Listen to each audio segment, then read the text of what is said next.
hit the ground and kept moving. Not a landing, an impact. Boots struck frozen earth hard enough to crack the crust of ice beneath the soil. Knees bent and drove the force upward through a body that had absorbed worse. And by the time the momentum bled out, he was already upright with Dragon Slayer in his right hand and the field in front of him.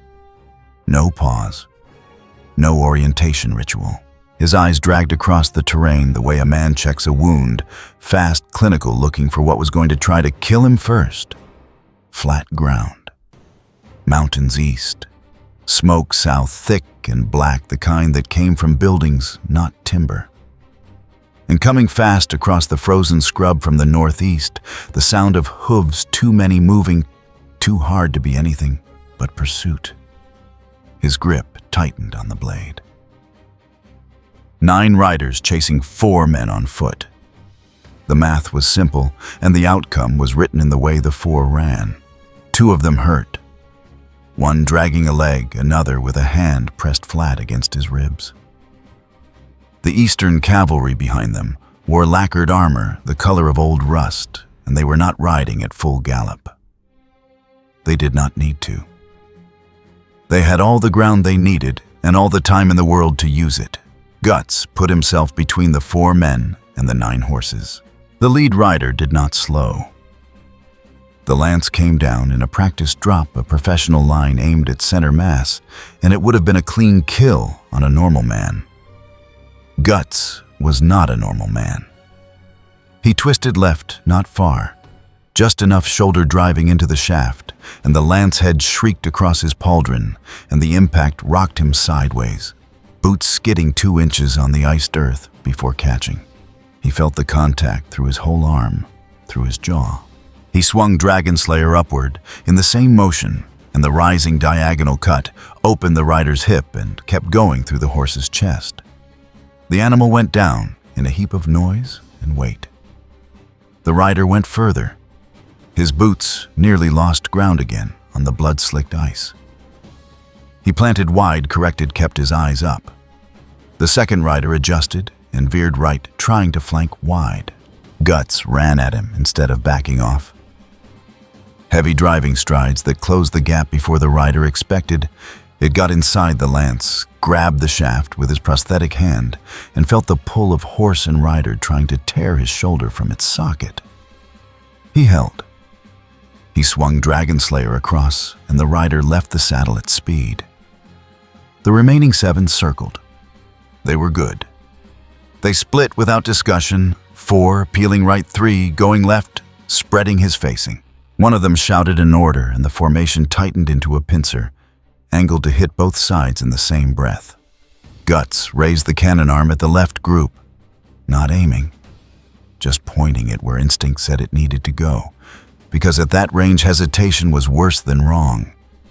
He fired into the ground ahead of the lead horse, nodded it close enough that the blast threw frozen earth and noise into the animal's face, and the horse threw itself sideways, breaking the charge's rhythm.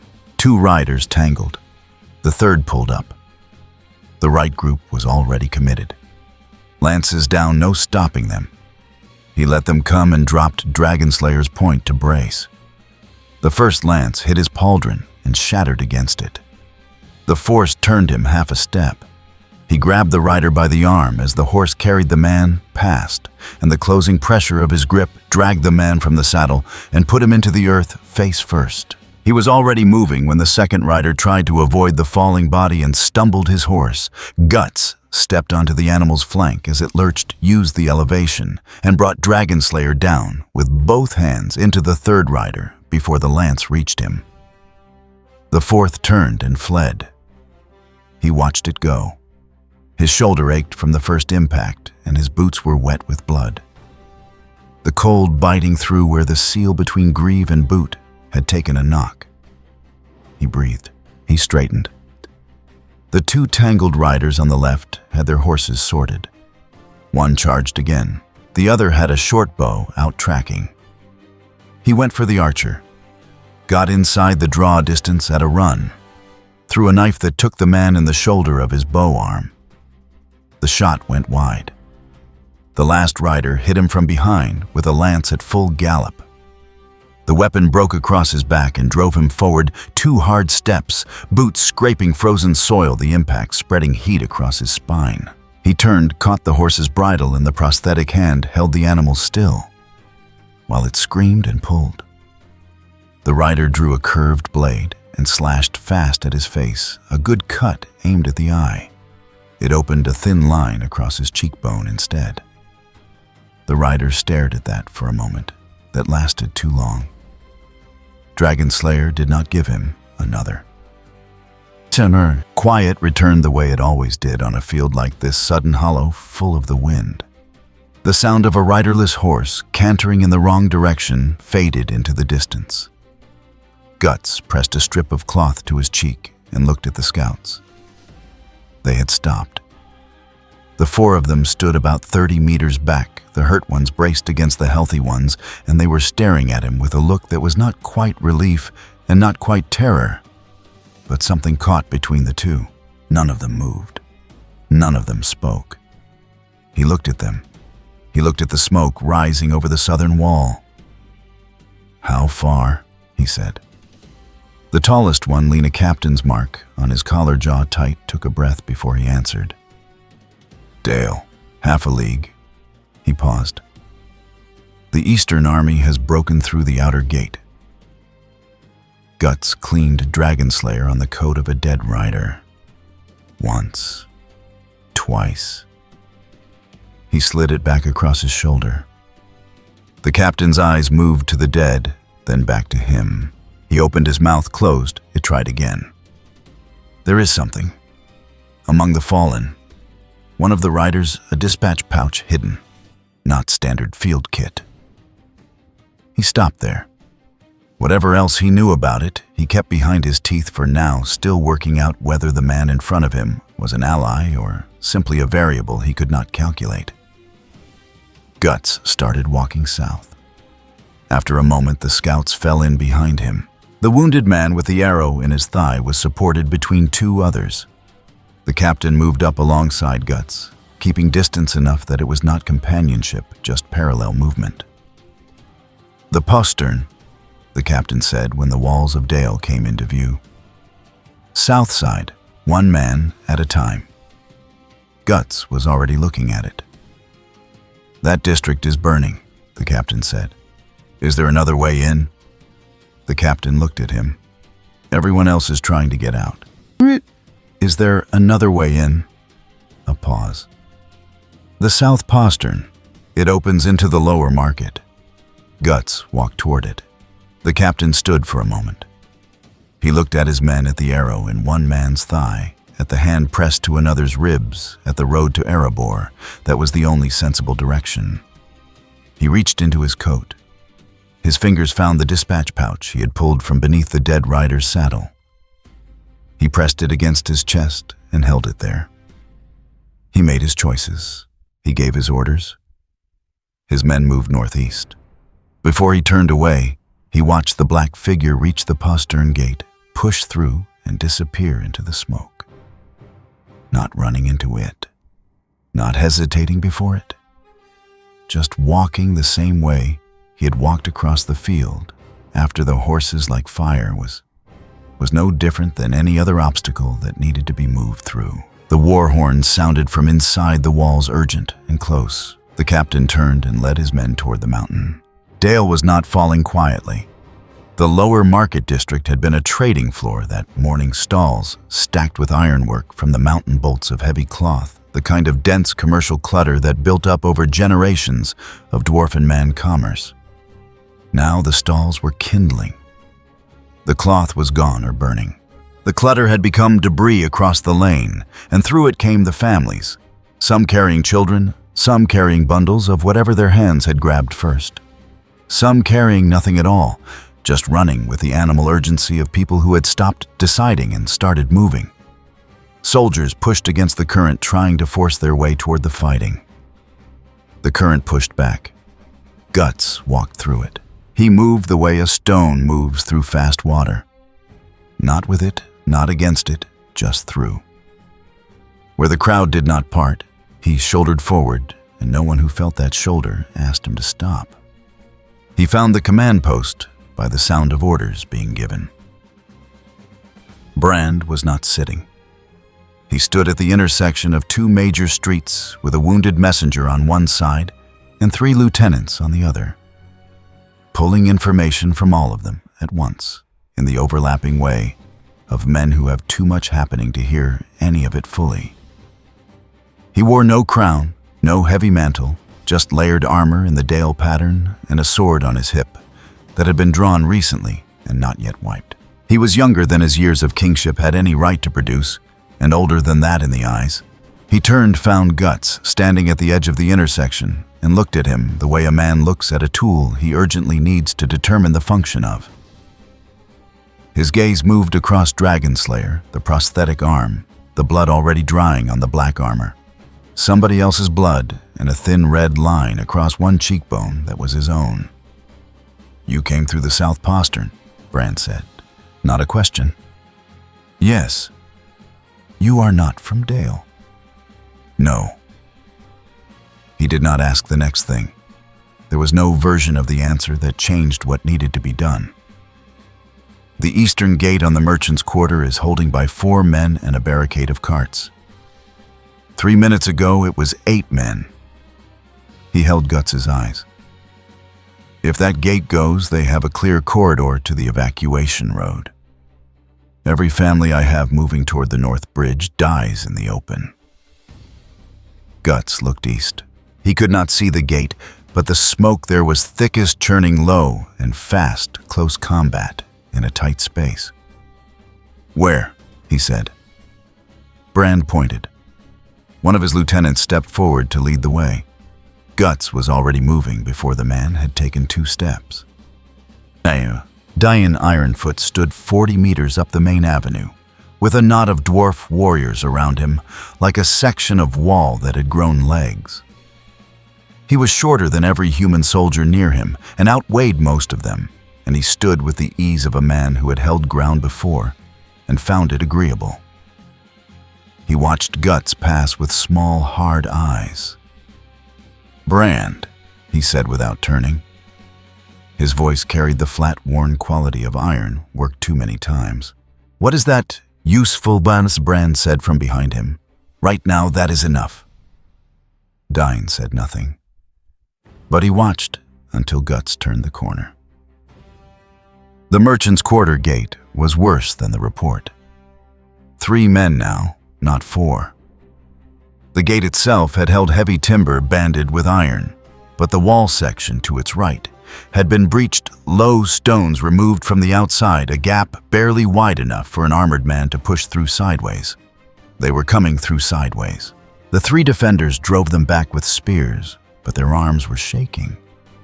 The motion ragged with accumulated effort, and the men pressing through from the outside rotated and rested, while the 3 inside could not. The lieutenant who had led Guts stopped at the mouth of the lane. He looked at the gap. He looked at Guts. His eyes moved to Dragonslayer, the sheer unreasonable mass of the blade black iron that should have needed 2 men to carry held loose in one hand, and he stepped back without meaning to. He caught himself. He stayed. Guts went in. The gap was both the problem and the answer. 1 man threw at a time, and the moment the 3 defenders fell back on exhausted legs and Guts planted himself in the opening, the arithmetic changed. He set his feet in the mouth of it. Right shoulder dropped, blade angled low, the same way you set a wedge in a door. The first man through came fast and low with a short blade targeting the knee. Experienced. Knew confined spaces. Guts caught the wrist in the prosthetic hand, and the grip folded the man's plans entirely. The second came in before the first had finished falling, and caught Dragonslayer across his shield. The shield held. The arm behind it bent the wrong way. In the confined space, the blade work was brutal and unglamorous. Short drives, half swings with the elbow tucked the hilt used as much as the edge because there was not always room to swing. His right shoulder locked up after the 4th strike muscle seizing against the repeated impact of blade on armor in a space too narrow to extend properly. He worked through it, teeth set. His clenched grip sent pain up his forearm each time the blade stopped hard against something solid. The smell in the gap bloodstone dust. The damp reek of too many bodies pressed into a tight space sat thick in the back of his throat. The bodies stacked. Stacking bodies made the entrance harder, which made each attempt slower, which changed the rhythm entirely. What had been killing the three defenders became something those three men could stand and breathe through. After a time, the pressure eased. Not stopped, shifted. The sound from outside changed from the urgency of assault to the different sound of men reporting a problem upward. Guts stepped back. Right arm aching deep in the shoulder joint. 2 bad fouls on the slick stones in there. A bruise across his ribs from a spear butt he had not seen in time. He breathed. The young one barely shaving age, holding a broken spear shaft because the head had snapped off somewhere in the last 10 minutes, opened his mouth. Nothing came out. The lieutenant appeared at the lane's mouth, took in the gap, the stacked dead, the 3 men still standing, and Guts with a completely unimpressed expression and blood on both hands. He sent a runner to Brand. Turned. Brand had moved his post north by the time Guts returned, tracking the evacuation road, the way you track a patient's breathing, constant and close. He listened to the runner's report while watching the street ahead. "Good," he said. Then to Guts. The bridge at Coppersmith Lane. Mounted soldiers running the north bank, cutting off family groups on the road. A pause. There is a choke point where the bridge meets the eastern bank. How many mounted? 40, perhaps more. Guts looked north. A brief, hard read of the direction, nothing in his face, but the work of it. The men on the western end push across. I take the eastern bank. Brand held his gaze for a moment. He wanted to ask the obvious questions. Who are you? Where did you fall from? What made you? Dale was burning. The bridge was 200 meters north. The families were already in the open. Harwick, he said. 20 men western bridge. You are supporting him. He said the last word like a command he was giving himself. Then he turned back to his line. Diane appeared before Guts reached the crossing. The Dwarf King had handed his avenue position to a subordinate and moved north at that particular dwarf pace, low center of gravity, unhurried stride that covered ground faster than it looked. He fell in alongside Guts without asking. Heard about the gap, Dine said. Guts said nothing. A few strides of quiet. Then, that courier your scouts brought in. The dispatch pouch. Dine's voice dropped not to secrecy, but to the register of a man choosing words with care. Markings like that don't come from the main column. Someone is moving where they have no business moving. Yes, Guts said. Diane looked at him sideways. Whatever he expected from that answer, he kept the reaction behind his jaw. We will talk about it. After. The bridge came into view, and with it the noise from the eastern bank, screaming horses, the particular pitch of people being driven into water. Dine stopped. Guts did not. Thumped. The crossing was stone wide enough for 2 carts abreast, and the eastern end was a crush. Mounted soldiers drove south along the riverbank road, using horse mass to force families back from the crossing. The animals trained steady enough to hold while their riders cut off the road. 30 visible from Guts's angle more beyond the bend where the bank curved. He came off the bridge at speed, and drove into the nearest horseman from the side Dragon Slayer, swinging wide in a blow meant to displace, rather than cut the blade's weight as a battering force move everything in range. Break the geometry of the thing. 2 horses shied hard and lost their riders. A third came straight at him, and he stepped into it at the last second, grabbed the bridle in the prosthetic hand, and held. The animal's full weight tried to take his arm off at the shoulder. He held. The rider above did not understand why the horse had stopped until he was already coming down. Behind him, Harwick's men came across the bridge with purpose, and the pressure from both ends compressed the mounted soldiers into a space too tight to use. Horses jostled against each other. Riders could not swing freely, and the road pinched into something. Guts could work at angles, driving into the flanks, forcing horses into each other, fracturing the cohesion the way you crack ice, not at the center, but at the edges, until the middle gives way on its own. The cannon arm cleared one rider who had managed to find space and was about to charge back in. The blast knocked the horse sideways and opened a lane. The families on the road had sense enough to run through it. It cost more than the gap a sword found the seam between his gauntlet and vambrace, and opened his forearm shallow but persistent. A horse's shoulder caught him square and dropped him to the stones. He got up. He went back to work. When the mounted soldiers broke and pulled north, the road was open. People crossed the bridge in a crush, fast, frightened eyes ahead, eyes on the mountain. Nobody looked at the figure at the eastern end. That was right. That was what they should be doing. Guts wrapped the forearm cut one-handed and watched the last of them clear. Down the riverbank to the south, past the bridge, he could see the spire of what had been the trade hall. The tallest building in Dale's commercial district, the kind of structure that took 3 generations to build, and a single afternoon to hollow out with fire. It was burning from the base up, the upper floors still intact, for now the windows beginning to glow from inside. By nightfall, it would be coals. Dale was not a battlefield. It had been a city that morning, a real one, with 40 years of peace in it, with ironwork from the mountain stacked in market stalls, and children who had never heard a war drum except as history. Now it was burning room by room, street by street, and the Eastern Army's drums had changed their rhythm, not probing anymore, advancing.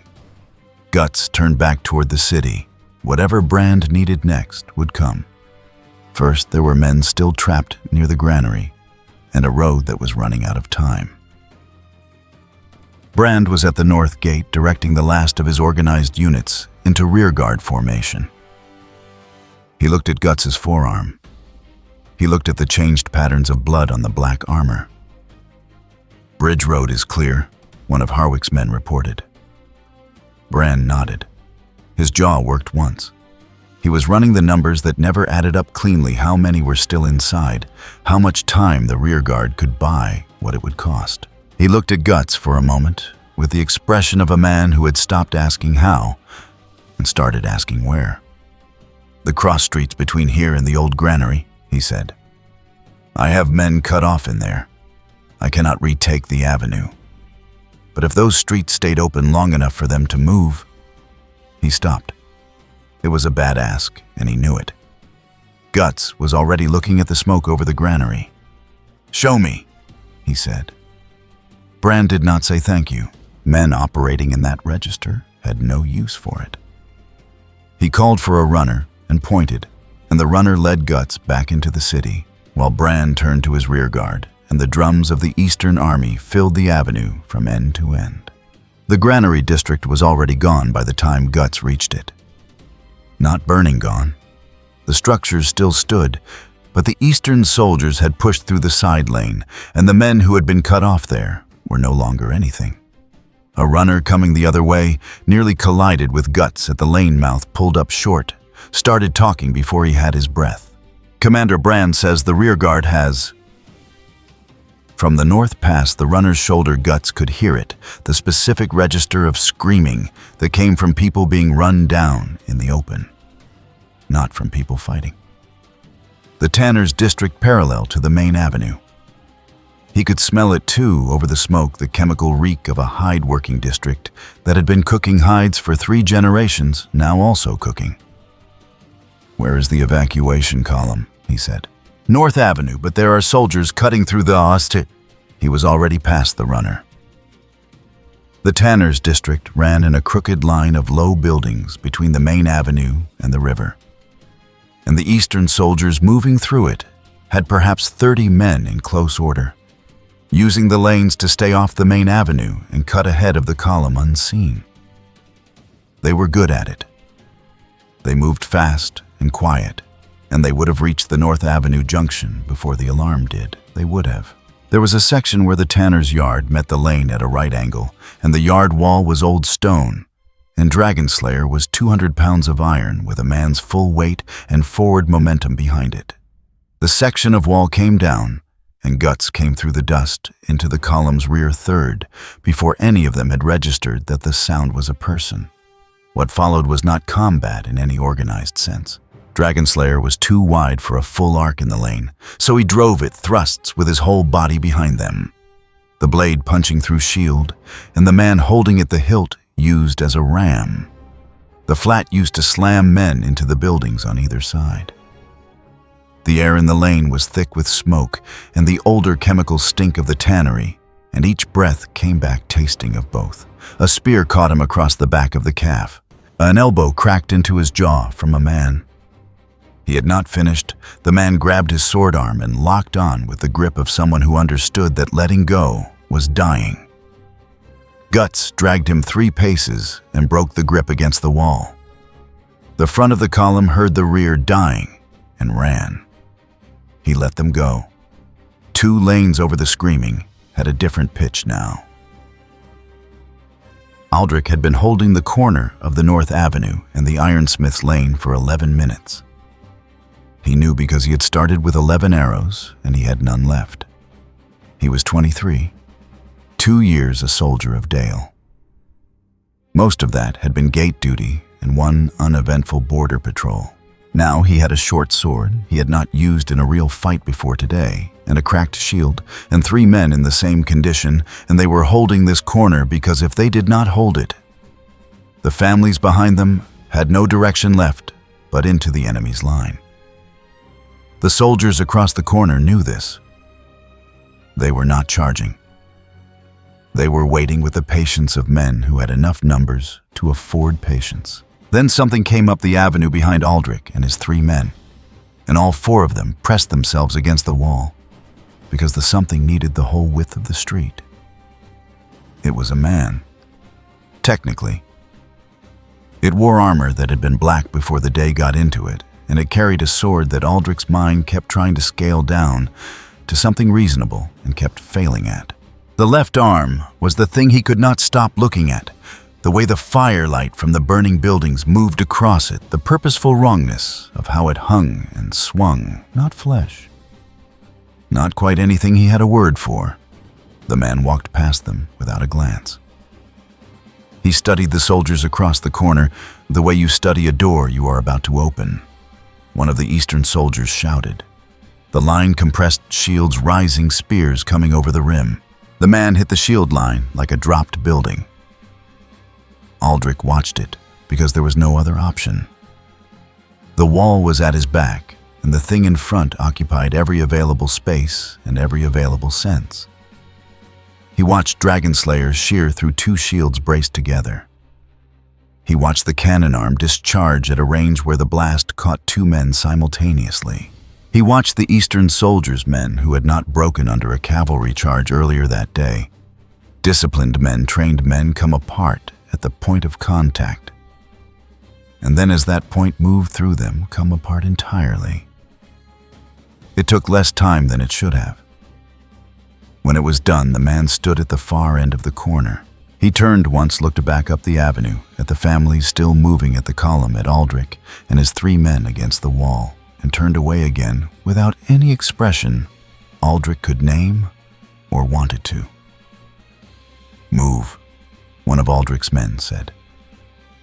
It was unclear who he meant. All 4 of them moved.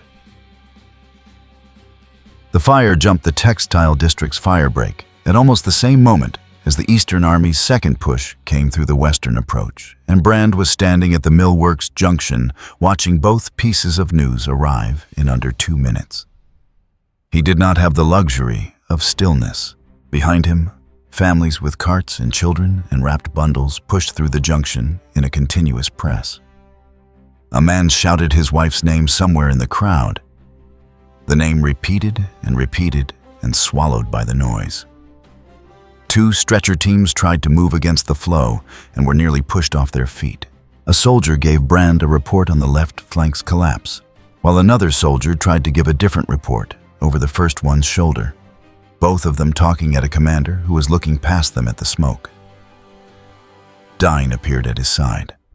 His collarbone armor was split. The blood on his hands was not entirely someone else's. "Left flank," Brand said. "Gone." Harwick pulled 23 men to the millworks lane. A pause the length of a breath. "The Westmark families in the textile district." 200 cleared before the fire jumped, Brand said. He said it like a fact he was refusing to be surprised by.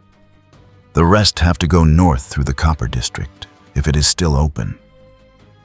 From somewhere in the crowd behind them, a child's crying cut through the ambient noise, sustained, and high, the kind that meant lost rather than hurt. A soldier tried to answer it and was pushed sideways by the flow. Brand tracked it with his eyes for a moment. Then he looked back at Dine. "Call it," Dine said. Not unkindly. Just the flat weight of a man who had made this kind of calculation before and knew what it cost to delay it. Brand looked at the avenue. The buildings on both sides were burning now in earnest upper floors, catching roof lines beginning to show through the smoke as black skeleton against fire-colored sky. He looked at the families still moving through it. The wounded being carried, soldiers reforming around gaps left by the dead, the living pressing north because there was only north left. He gave the order for general retreat. It moved through Dale in pieces, runner to runner, shouted corner to corner, and in some places, just in the movement of officers whose faces said what their mouths had not yet been told to say. Guts received none of it. He did not need it. The battle's geometry had been pulling inward for the last quarter hour. Every defensive line compressing toward the Erebor road, and his body had been reading that before his mind formed the thought the same way it read every battlefield. Not through analysis, but through accumulated years of knowing what the sound of a position dying felt like. The Copper District Lane was the worst of the last hour. A single street wide enough for the evacuation column, but not wide enough for error. And the Eastern Horsemen had reached the southern mouth of it, 8 riders, enough room to charge 2 abreast. Enough speed to cut through a column of families and wounded in the time it took to understand what was happening. There was a cart in the lane. Ironmonger's stock, heavy, the kind of dense trade goods that moved between Dale and Erebor in bulk. One wheel cracked on the uneven stones, tilted against the wall, abandoned. Too heavy to shift. Wrong shape. Worst possible position. Guts got behind it and pushed. He drove his shoulder into the cart's bed and walked his boots against the stones, and the cart moved, grinding, scraping the cracked wheel, dragging sideways with a sound like tearing. The good wheel shrieked. The load shifted and the whole thing tried to tip, and he drove his shoulder harder into it to keep the angle and the muscles along his left side lit up with the sustained compression of it. His boots fighting for grip on stones already slick. The cart reached the far wall and wedged to corner. The horseman hit it at speed. The cart exploded laterally, but the frame held for 2 seconds, and those 2 seconds collapsed the charge's timing completely. He was in the middle of it. The column packed around him on both sides, the horsemen beyond the wreckage, Eastern infantry pushing from the south. No room for Dragon Slayer's full arc. The cannon's blast at this range would hit as many allies as enemies. He used his body, drove his elbow into a rider's knee at stirrup height, grabbed tacks and pulled, put his shoulder into a horse's chest and shoved in that press. A horse that could not find its footing was more disruptive than a blade. He kept moving through it, Dragon Slayer's hilt used as a wedge, the blade's weight doing work that had nothing to do with its edge. A spear drove into his left side, hit the prosthetic arm's housing, skidded off. He put the blade's butt backward into the spearman's face without turning around. His left shoulder had been grinding since the cart, and now something in it pulled sharp with every lateral movement. He kept lateral. The column moved. Not cleanly stumbling, falling, and being pulled up the whole mass, compressing and stuttering north like something that did not want to move but had run out of other options. The lane opened ahead. The Erebor road was 300 meters north. Behind them, the copper district caught. Diane held the millworks intersection with 23 men and the expression of a man who had moved past anger entirely into the territory where calculation was the only thing left. He had been reading this battle the way he read all battles, for the point where each position stopped paying what it cost, and he had found that point everywhere simultaneously, which meant the city had stopped being a battle and become something else. Something you left. We hold here until the last of the column is through the north gate, he said. Then we walk. He let the silence after it do its work. Anyone who moves before then answers to me. Nobody moved. Diane's 23 men were still standing when the north gate came into sight. All of them moving, some being held up by others, none of them not moving. They came through last. Diane waited for the bar to drop, listened to the sound of it, iron on iron, definitive, and turned to face the road. Guts came through in the last wave in among the rear guard. The cut on his forearm had reopened. His left shoulder tracked every step. Something was wrong with the left side of his ribs that was going to be wrong for days. Brand stood at the gate watching his people come through. He did not speak. He counted in the way of men who have to know the number, even when they do not want it. He looked at Guts when Guts came through. Guts looked back. There was nothing to say. The gate said it. Ahead of them, the Erebor road ran north in the dark, and the people who had made it out of Dale were strung along it in a column that stretched further than the firelight reached. The firelight itself came from behind them. Dale burning in its entirety now, 300 years of accumulated life feeding it without distinction. The trade hall collapsed to coals.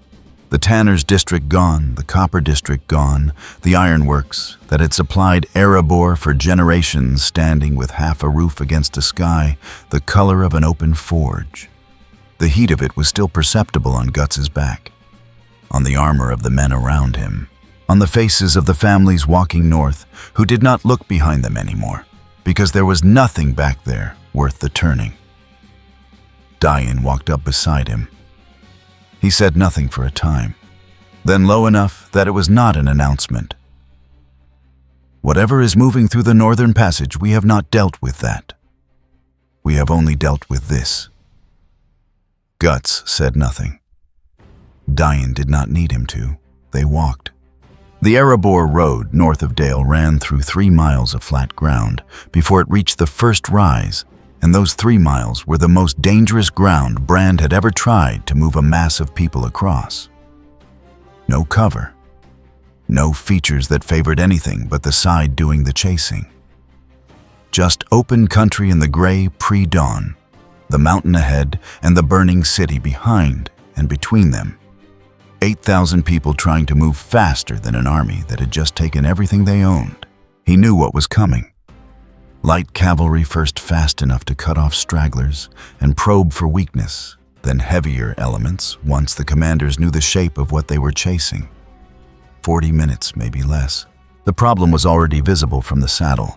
The fastest people were pulling ahead, and the slowest were falling behind, and the gap opening between them was the kind of gap that once it became large enough, stopped being a gap and started being 2 separate groups, and a group that had been cut off from the main body was not a group anymore. He rode the length of the line twice, pushing the fast groups to slow and the slow groups to move his runner carrying orders forward and back. It was like stitching a wound that kept pulling apart because the flesh on both sides was still trying to go in opposite directions. His horse moved through the press of people, and twice he had to haul the animal sideways to avoid a family with a cart whose wheel had hit a frozen rut and was trying to tip. Dine moved up beside him on the second pass. First cavalry contact in 30 minutes, maybe less. They will hit the rear third. I know. You need someone at the rear who can hold long enough for the slow groups to close. Brand looked back. He could find Guts in the rear third without trying. Not because the man was visible exactly, but because the people nearest him moved with a slight additional margin, a widening of the stream around something they did not want to be adjacent to. He stays at the rear, Brand said. 2 dwarf units on the flanks. And I need a choke point at the first rise. Diane was already turning away before the last sentence finished. Bryn had been a tunnel fighter for 11 years, which meant he had learned that the ground underneath your feet was more important than the enemy's numbers, more important than your own weapons. Tunnels were honest about that. Open ground was less honest, but the principle held. He was reading the road surface now, and not liking it. 2 days of alternating frost and thaw had left the top layer looking firm and behaving soft, the kind that gave sideways underweight and put an edge under your boot at the worst moment. The cart wheels were already cutting ruts deep enough to catch an ankle. The horses were shortening their strides, sensing what their riders had not yet registered.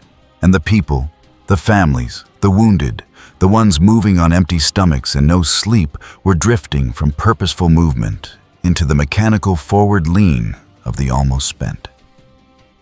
They would not run well if they had to run. That was the problem.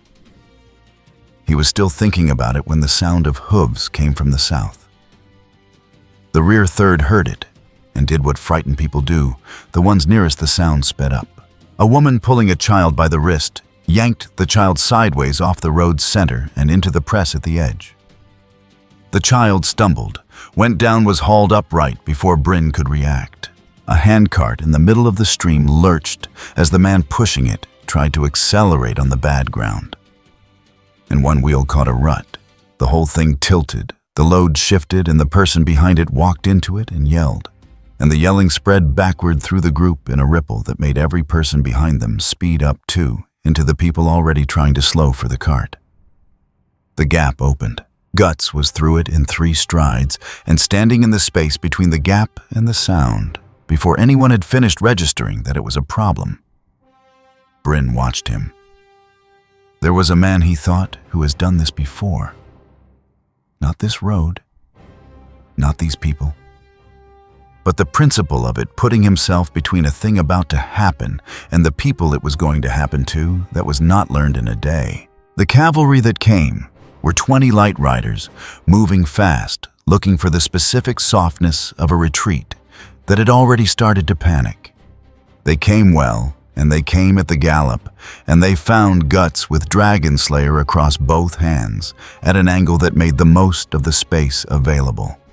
The lead horse took it at the chest and went down in the way that told every rider behind it the ground was occupied.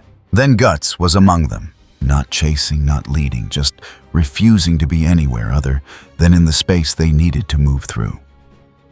The blade came in wide lateral arcs to keep the horses from finding lanes through. The cannon arm discharged once, and the blast noise rolled out across the open ground, and the rear of the stream heard it and moved faster, which was exactly what needed to happen. Bryn threw his axe at a rider, angling wide to go around the obstruction. The axe head glanced off the horse's fetlock. Not a kill. Just a stumble, the animal breaking stride and losing the angle.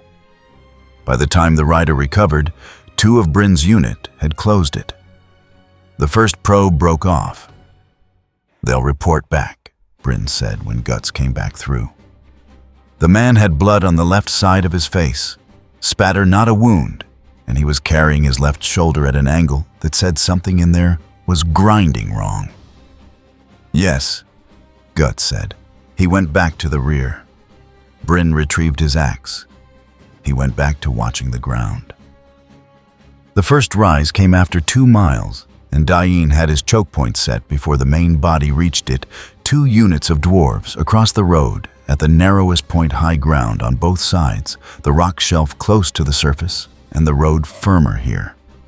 Brand funneled the stream through in segments.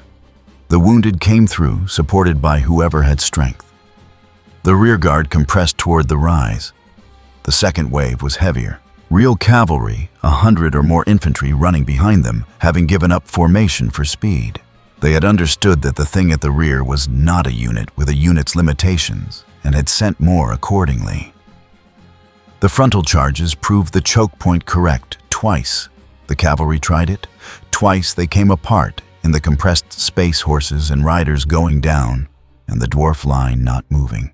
Then the Eastern commanders pulled the cavalry back and pushed infantry up instead. And that was where things went, from bad to grinding. Infantry against a held position in the dark weight against weight, the front ranks of both sides, working in a space too tight for anything but push and stab and push again. The dwarves gave 2 steps in the first 10 minutes. In the next 5, a man in the front rank took a spear through the gap above his shield and went down. And the man beside him stepped into the space. Before the line could open, slipped on the blood and stone knee going down. Kian tilting, and the pressure from the far side nearly folded the gap into a break before the man behind him drove a shoulder into his back and pushed him upright. Another step given. The Keen in the second rank were no longer locking clean.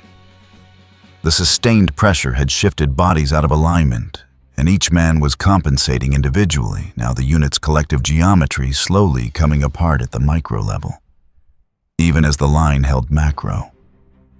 Guts went up the slope that was too steep for cavalry on the eastern side. It was very steep for a man carrying the weight he was carrying with a left shoulder that sent white pain down his arm at every lateral movement. He made the top through the specific mechanism of not stopping. Not because the body agreed, but because agreement had stopped being part of the equation. On the way down the other side, he caught his boot on a shelf of rock, and the stumble drove his right forearm into the stone, and the existing cut opened and considerably blood-hot and immediate through the gauntlet's edge. He came down into the infantry's left flank anyway. The first 2 strikes were gravity-assisted less combat than a section of hillside deciding to object. The flank compressed east away from the slope, and that compression pushed the front ranks into each other, and the dwarves at the road felt the pressure ease and drove forward before it could close. The infantry fell back from the rise. Dang, Brand was watching from the far side when a runner came in with a casualty report for the left dwarf unit. 6 men, 2 of them not walking. Behind the runner, a pair of soldiers were helping a third between them, the middleman's feet dragging more than stepping. Brand took the report and kept moving. Dying came up. His armor had a new split at the collarbone, and he was breathing in the controlled way of someone managing pain. "The gate will not be the end of it," Dying said. "The rise bought time. It did not buy a siege." "I know," Brand said. From somewhere in the stream of people still filing past, someone was calling a name. An officer's name called twice, then silence. The kind of silence that answered the question. "They will circle," Dying said. "Press the gate on multiple faces. Everything we have in Erebor needs to be ready before we close the doors." "One problem at a time," Brand said. Dying looked at him, at the stream of people, at the mountain ahead. "Aye," he said, "one at a time." That's the last mile to Erebor was the worst mile. The Eastern Army, having failed at the rise, sent riders east along the lower ground to cut the road ahead. Brand's outriders caught it with minutes to spare, and Brand made the call without pausing. Dying took the eastern flank. 2 units cut them off before they could complete the arc. That left the rear open. What Guts did in the last mile was the specific work of a man who had stopped negotiating with his body and started simply expending it. The forearm was bleeding into the gauntlet, now enough that the grip was tacky and unreliable, and twice he felt the hilt shift in a way it should not shift. His left shoulder tracked out every lateral movement, with the grinding resistance of something that had been worked past its tolerance. His toe, each one a conscious effort in the last quarter mile. The cold burning in where his ribs had taken impact back in Dale came in the short, hard pulls of someone who had used most of what they had. He kept the rear hostile. That was the job. The riders trying to thread past to cut the head of the retreat found him in every angle they tried. Dragon slayers swinging in arcs that had nothing elegant about them, but did not need to be elegant. They needed to be in the way, and they were. Ahead of him in the stream, a supply wagon hit a frozen rut at the wrong angle and went over on its side. The draft horse panicked, hooves churning the wagon, tilting into the people on its left and pushing them off the road into the dark ground beyond the edge. Someone screamed. The stream behind the wagon stopped dead, the people at the back pressing into the people who had stopped a compression wave rippling backward at exactly the wrong moment. Guts drove his shoulder into the wagon's undercarriage and shoved. The draft horse's thrashing helped the animal's weight shifted back to the wheels, and the wagon righted with a lurch that nearly took him off his feet. He grabbed the horse's bridle in the prosthetic hand, held it until it stilled, and shoved the bridle into the hands of the nearest person capable of holding it. The stream moved again. The gates of Erebor were open ahead. Torchlight pouring out dwarf soldiers ranked on either side of the entrance. The first groups of Dale's people filing through. The stream accelerated toward it, the way water accelerates toward a drain. Guts held the rear until the last civilian was through. Then the rear guard itself, the last soldiers filing past him into the gate. He came through with the trailing edge, and the great doors of Erebor began to move. The gap between them closed slowly. Heavy iron and stone mechanisms that had not been used in years, the groan of their movement audible through the mountain's base. Through the narrowing space, Guts could see the Eastern Army's torches spreading wide across the flat ground, covering the road back to Dale, beginning to circle toward the mountain's other faces. One torch among them, brighter than the others, held higher, came to a halt perhaps 300 meters out and stayed there. Someone looking at the gate. Counting the time. The doors met.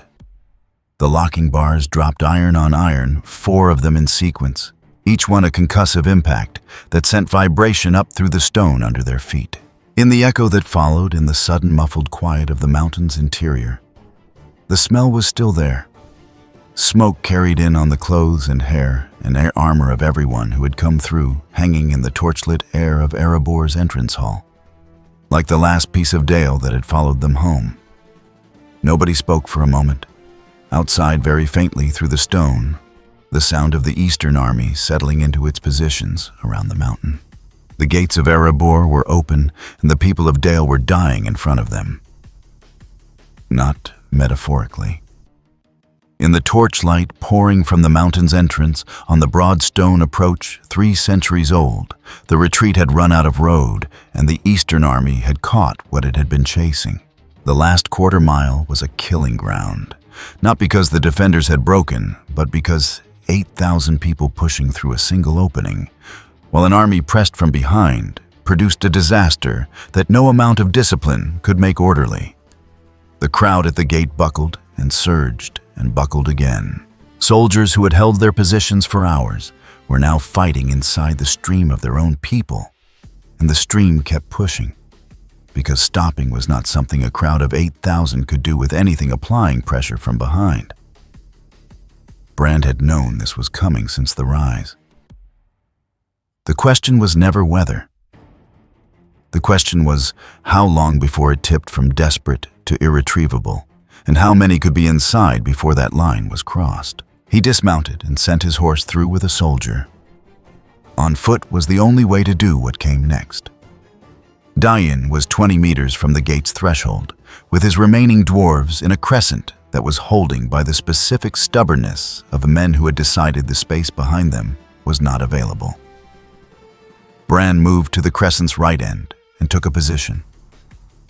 A lieutenant appeared at his elbow with a shield. "Get the families through first, wounded next, fighting men last." "My lord, do it." The Eastern Army's final push came from 3 directions at once. The main body up the approach road, riders from the east who had circled wide during the last mile. and infantry from the north moved through the boulder field in darkness close enough before anyone saw them that the crescent's left end had to turn before the right end had finished registering the problem. 3 fights simultaneously. 1 crescent, 1 gate. 9. Guts was at the southern press when the eastern flank riders hit. He had been working the approach's outer edge, driving back the advance elements of the main body each time they pushed close enough to threaten the crowd. Dragonslayer sweeping lateral to keep horses back, driving forward to break infantry rushes. His left shoulder had passed from grinding into the locked, deep resistance of something torn. He was compensating with forward momentum, letting the blade's weight do what the mechanics should have done, which was less efficient and cost more than he had left to spend. When the eastern riders hit the right side of the crowd, buckled. He moved to intercept, and someone in the surging mass walked directly into him, shoulder into his ribs, the person bouncing back and going down and grabbing at his leg for balance. He hauled them upright, one-handed, without slowing, and kept moving, and 2 more people came the wrong direction in the press, and he had to force through them rather than around them. Elbows and wait 3 seconds of the crowd's mass working against him that felt longer than they were. The riders were 8, moving fast, looking for the place where the crowd had no more cohesion left to give. He hit the lead horse before the rider had processed that something was closing from the wrong direction. Dragonslayer low and wide, a sweep that cut the legs from under the animal and dropped it across the path of the 2 riders behind. 4 of the 8 taken out in the pile. The remaining 4 split. 2 wide, left, 2 straight at him. He raised the cannon arm at the 2 coming straight. The blast at that range was too close. The noise of it hit him like a fist across both ears, left a ringing that narrowed his hearing to a tunnel, and he shook his head once to clear it, and it did not fully clear. 1 rider down. The other's horse shied from the explosion and threw the rider on the uneven stone. He turned to the 2 who had gone wide. 1 he caught. The other found an angle through and drove into the right edge of the crowd horse. In among bodies, the animal's size and panic doing the damage, people screaming and pushing in the wrong directions. He killed the rider and spent 10 seconds forcing the horse out of the mass by its bridle, before the animal's hooves found someone on the ground. The horse did not want to go. He made it go. When he turned back, the crescent was 30 meters away and smaller than before. He started toward it. The crescent lost its 3rd man when the northern infantry made contact. A dwarf who had been fighting on a damaged knee since the rise, who had refused to be pulled back, who ran out of what was keeping him functional while a spear was still in his hands. The line absorbed the gap, 1 step shorter. Dayin moved left to cover the new edge. He had been fighting since before Dale fell. His shield arm had taken a bone bruise early in the crescent's formation, and each block since had added to it in the way that compound damage works. Not a single breaking point, but a slow narrowing of what was available. His footwork was planted now. Conservative, the body doing what bodies do when they have been pushed past what they intended to give and have found there is still further to go. The northern infantry was better than expected, disciplined enough to have crossed a boulder field in darkness without losing cohesion, which meant they were not standard forward infantry. He filed this away for an analysis he was not certain he would be alive to conduct. In the first 2 minutes of contact with the northern infantry, he killed 4 of them. His blocks were slower than they had been. At the rise, not slow, not failing, but he could feel the half-second of diminished response in the shield arm, the way the impact of each block translated differently now. In the 3rd minute, a man got inside his guard, and the close-range work that followed cost him a cut along the ribs that he sealed against his arm and kept moving. The crescent held. Brand was still at the right end. Mira had been inside the gate for perhaps 3 minutes when she turned around. She did not know why. She had her daughter on her hip, and her son's hand in hers, and there was solid stone under her feet, and dwarf soldiers telling people to keep moving inward. She should have kept moving, but she turned. Through the gate she could see the approach, the torchlight, and the fighting, and the crowd still pressing through. She could see the crescent smaller than it had been when she passed it. She could see two figures at its ends who were not moving backward. The one on the right she knew by the armor. She had seen King Bran twice before today, once at a festival when she was a child, once 2 years ago during a trade dispute in the lower market. He had not looked like this either of those times. He looked like what had been underneath those times the whole time waiting. The short one at the crescent's left. The one that moved like a block of stone that had grown impatient. She had never seen a dwarf king before today, and she did not need to have seen one to know what that was. She watched a soldier try to say something to the man in Dale armor. She watched him listen, answer in something short, and turn back to the fight without looking at whoever he had answered. Her son pulled her hand. She let him move her. Brand felt the crescent's right end fold when the man beside him went down. Not a dramatic thing. Not a posed thing. The man's legs stopped holding him, and he sat down on the stone in the way of someone whose body had made a decision ahead of their intention.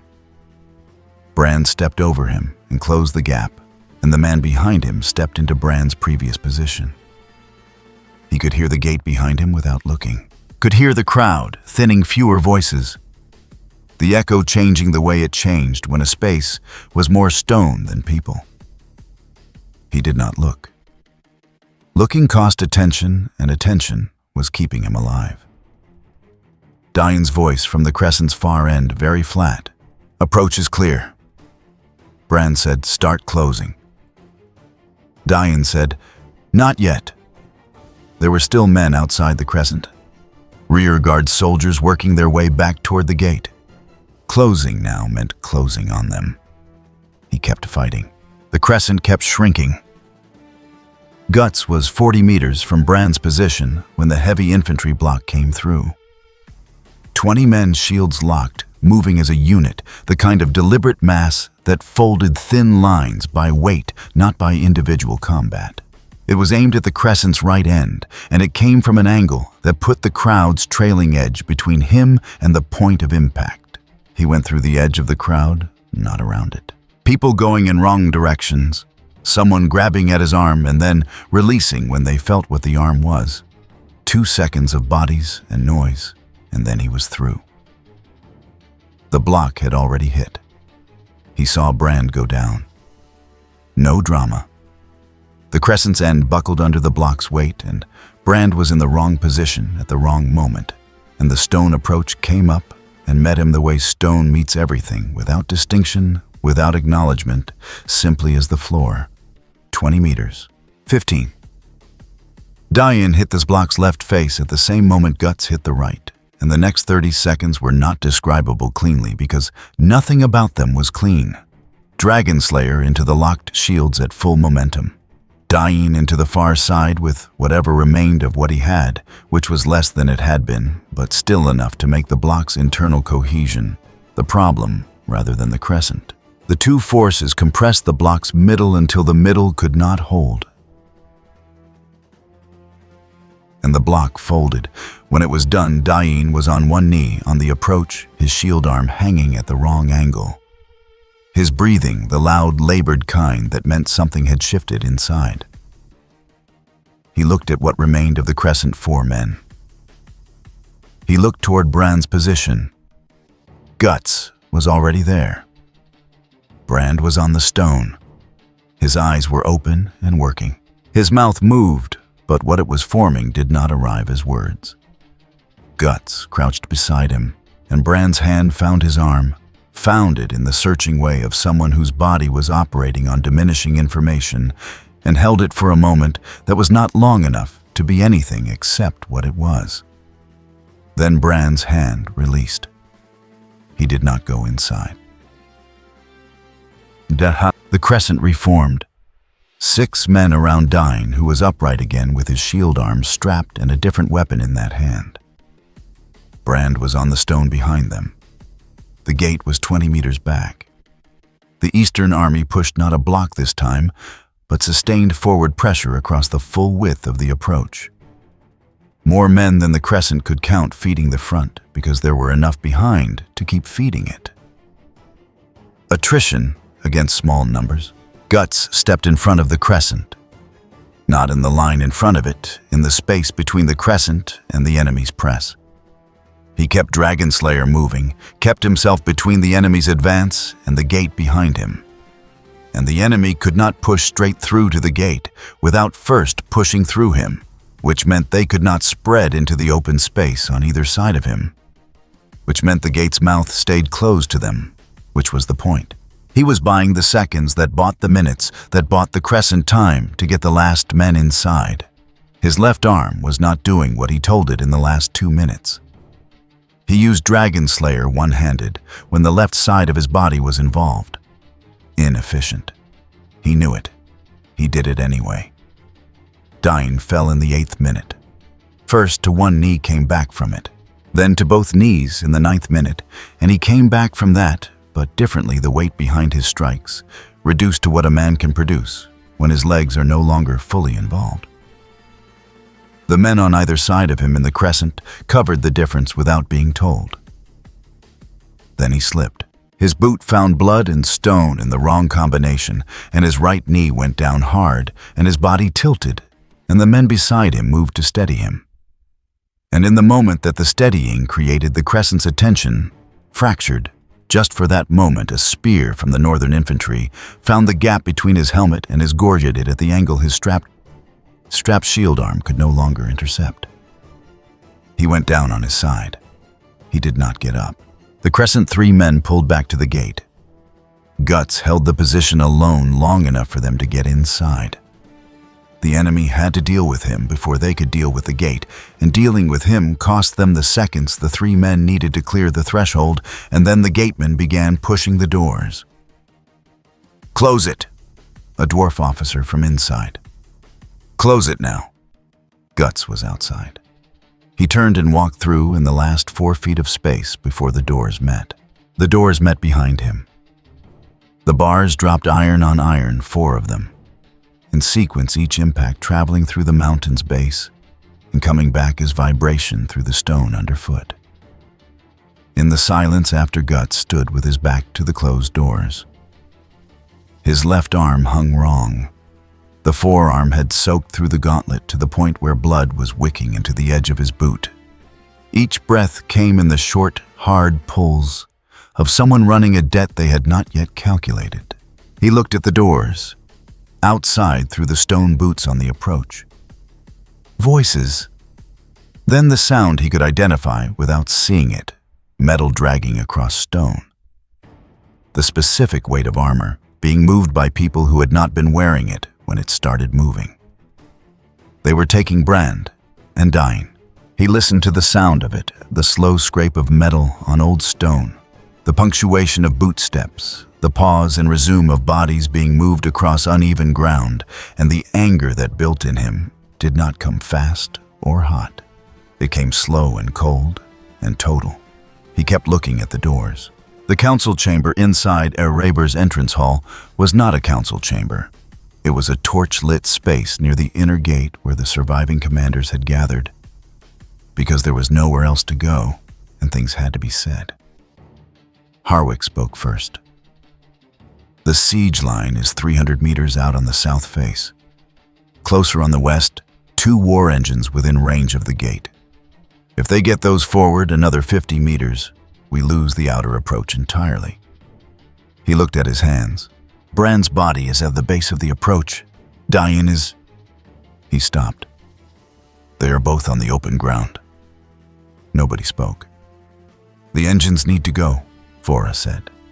She had been one of Dine's senior captains, and the past tense of that had not settled in her yet, and she was not going to let it. We bring our dead home. The room understood what that meant. The cost of it sat in the air while people decided whether they were willing to carry it. Guts was not in the room. He had been there. He had stood near the wall while Harwick talked while Vora talked, and then the door to the postern passage was swinging on its hinges, and Dragonslayer was gone from where it had been leaning against the wall. Vora looked at the door. She looked at Harwick. "Open the postern," she said. Nama. The dwarf, holding the locking bar, looked at the figure on the interior side and looked at Vora, who had appeared behind the figure. "Open it," she said. The bar came up. Guts went through first. Then Vora with 40 dwarves. Then a stretcher unit with a frame built for this exact purpose, because dwarf military thinking had always included bringing the fallen home. Behind them, Harwick with 30 archers moving to the wall positions above the outer approach. The night outside was cold and lit by hundreds of campfires spread across the flat ground south and west. Between the postern and the siege line lay the enemy's forward positions, tent supply lines, 2 war engines on the southern face, watch posts and ground crews sleeping near their equipment. Nobody in the camp had expected anything to come out of the mountain tonight. He had looked at the engines through the postern slit for 2 hours, while the survivors organized inside. He had watched the way the ground crews moved where the pitch reserves were stored, which approach kept him out of the watch post's lantern angles the longest.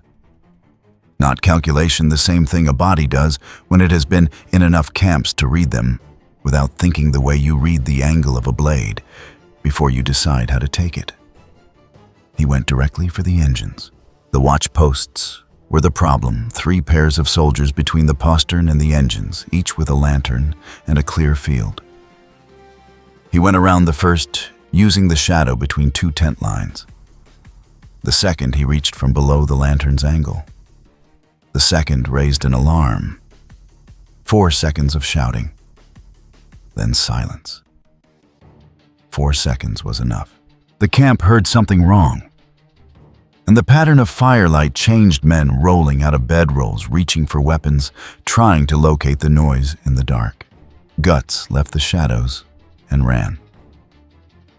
Dunk. From the wall above the outer approach, Aldrich was on watch because he was young and unhurt, and Harwick needed the older soldiers to rest.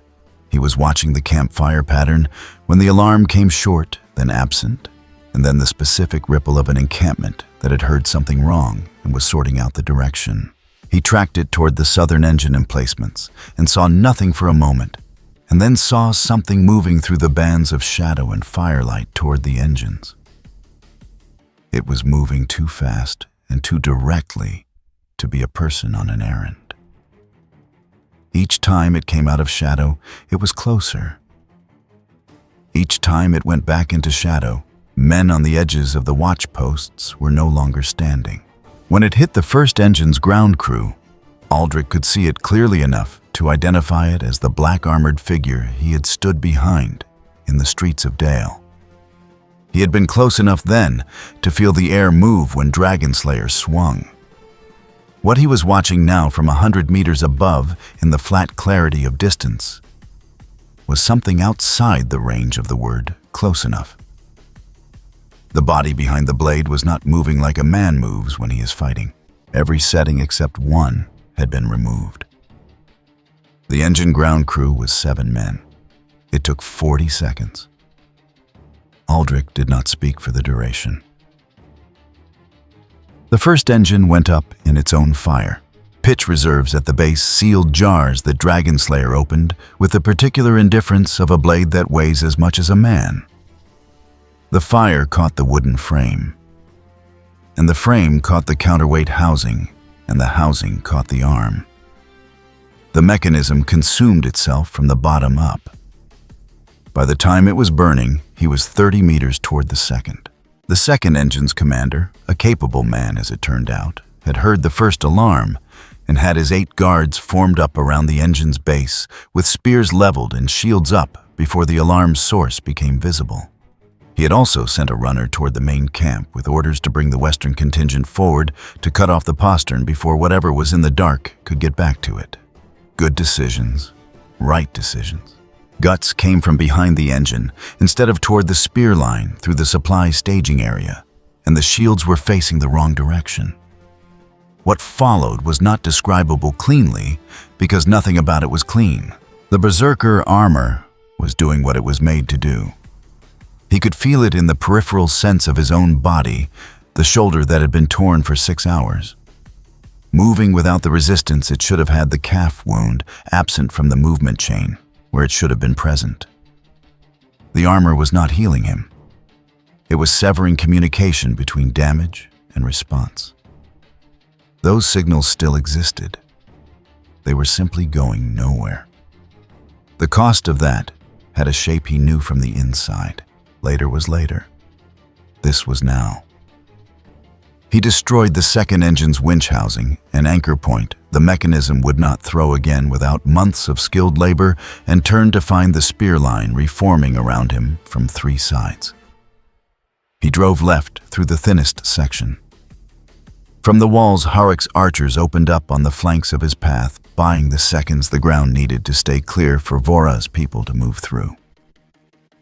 Vora reached Brand first.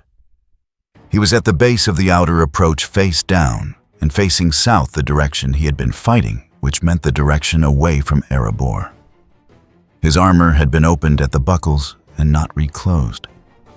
Vora looked at that for a moment. She knelt beside him. Her hand found his shoulder and held it for 2 breaths. "Take them home," she said. Dain was 15 meters west in the shadow of a collapsed tent. He had fallen on his side and not been touched yet. Whoever had been meant to move him had heard the first engine go up and had other concerns. His hand was still near his weapon, the fingers not quite closed around the hilt, the arm extended toward it in the last reach of a man who had not been willing to stop. The earth around his helmet had gone dark and stayed dark. The stretcher team moved in the silence. The western contingent hit Guts 40 meters from Vora's position. The commander had done his job. The contingent had closed faster than expected, coming from 2 angles, with enough numbers to make both angles cost. He registered this and adjusted. Not holding, not retreating, but cutting lateral across the face of the advanced Dragon Slayer in wide arcs that took the front rank's momentum and bent at each arc, buying a beat of hesitation, while the men behind the front rank processed what was happening to the front rank. A tent rope caught his right boot on a bad step, and his knee went to the earth, and he came back up through the motion, because stopping was not a mode the armor provided. A supply stake driven at an angle took his left shin on the recovery, and the impact registered somewhere outside the pain system. He knew it happened because the leg moved differently for 2 strides afterward.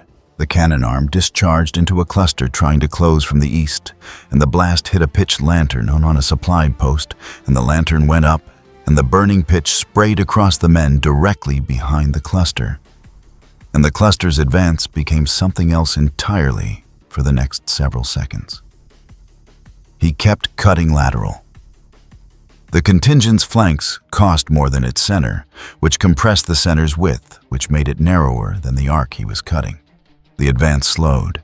"Postern," Vora's voice from behind him. "Now." He stopped the lateral work and went straight through the center, forward into it, and through it and out the back. Dragon Slayer opening the path, and the cannon arm handling what the path required. And then he was through, and the contingent was behind him, reforming, and the postern was ahead. Vora's people went through first. The stretcher team between them. He came through last. The bar dropped. Inside in the entrance hall, the stretcher team set Brand and Dain down in the torchlight. Not in storage. Not in a side passage. In the hall, in the light, where the people of Dale could see them. They came. Not rushing the tentative way of people who need to confirm something they already believe and cannot make themselves accept. They came and looked, and some did not speak, and some did in voices low enough that the hall kept the quality of a room being very quiet around something that deserved the quiet. Vora stood at the edge of it, She looked at Guts, who was in the shadow of a pillar 6 meters from the stretchers, not in the light. The berserker armor's surface shifted. Some mechanism releasing the plates settling from their extended configuration into neutral. His arm dropped to a natural angle, and the angle was wrong immediately and completely wrong. The joint sitting in a position it had been held past. His right hand found the pillar and held it. Vora watched him hold the pillar. "Erebor has time," she said. "The Western contingent will need hours to reorder. The camp will pull the forward positions back before dawn." He said nothing. The hall was quiet around him. The two bodies lay in the torchlight. The people of Dale stood near them. He held the pillar. 2 days after the sortie, Erebor was quieter than it had been since the gates closed. Not safe. Quieter. The Eastern Army had pulled its forward positions back 150 meters far enough that the outer approach was no longer under direct observation, near enough that the pullback felt like held breath rather than retreat. The 2 destroyed war machines had not been replaced yet. The siege drums ran at a slower tempo, an army that had decided to wait. Vora had used the 2 days, supplies inventoried, wounded counted and sorted, fighting strength mapped against the positions that still needed holding. What remained was less than what had started, and everyone knew the number, and nobody said it out loud, because saying it out loud served no function. Brand and Dine lay in the inner hall. The people of Dale moved around it, not through it. There was an understanding unspoken that the space belonged to something the living were not finished with yet. Guts went in once in the early hours of the second morning. The hall was empty. The torches burned low. The 2 bodies lay under dwarf cloth, the shapes of them making angles under the fabric, and somewhere in the space where the cloth met the stone floor, a dark line had dried that no one had gotten to yet. The hall had the smell of old torch smoke and something underneath that older. He stood for 2 minutes. Then he left. The council that mattered happened in a side chamber off the main hall where Vora had set up the war table maps, markers, numbers, and chalk on the stone. From outside the closed door came the slow, rhythmic impact of hammers working on the outer gate's reinforcement, and once between hammer blows, a voice calling a casualty count to someone further in the hall.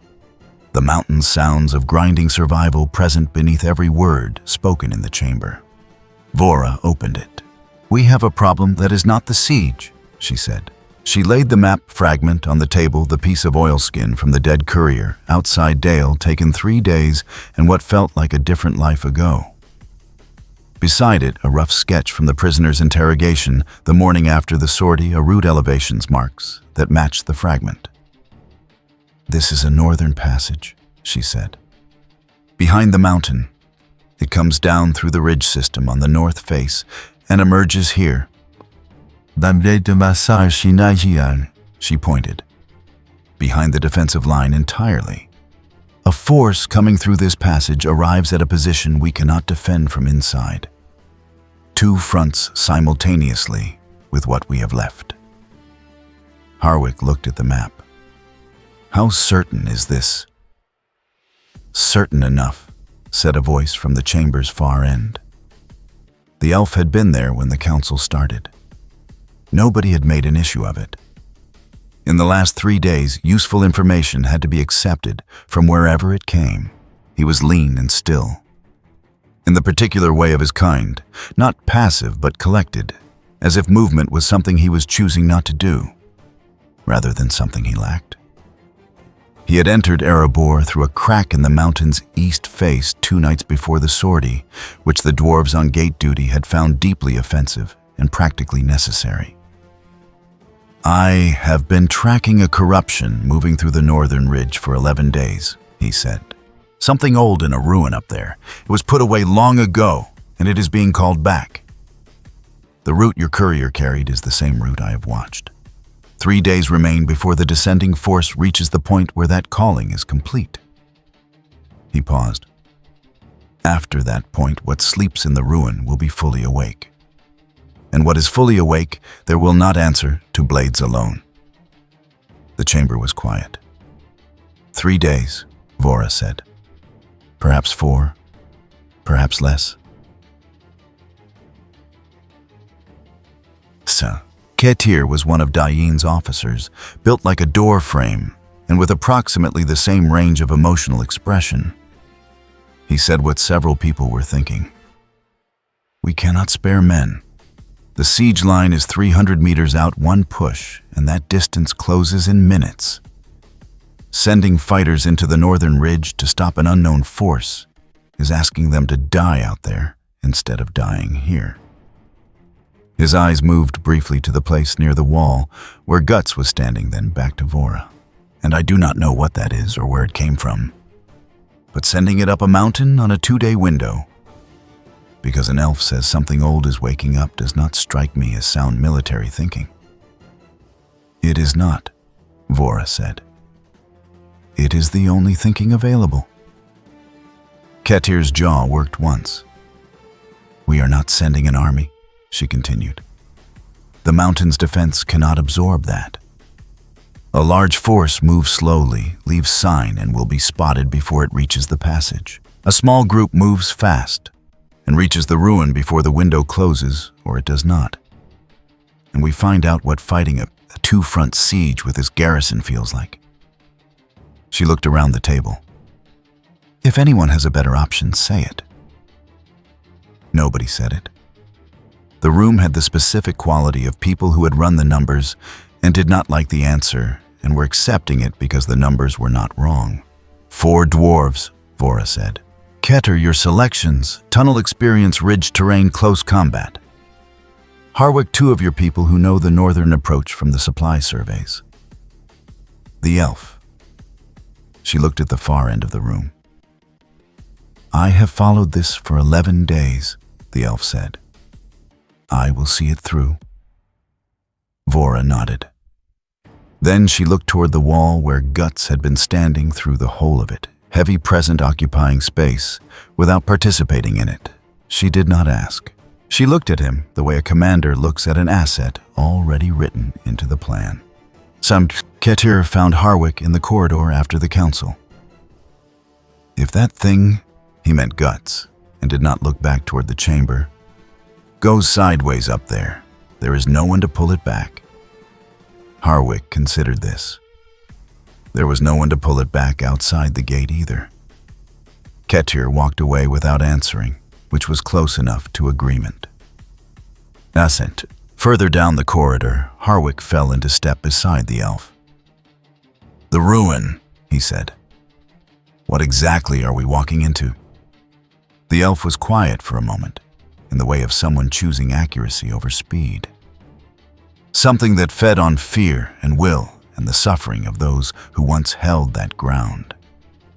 It has been dormant. The force moving through the passage is waking it by intent, using the march itself as an offering.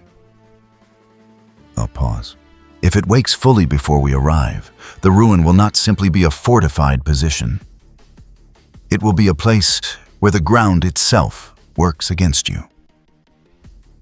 And if we arrive before it wakes fully, then it is only a ruin with soldiers in it. Harwick nodded once and did not ask further questions.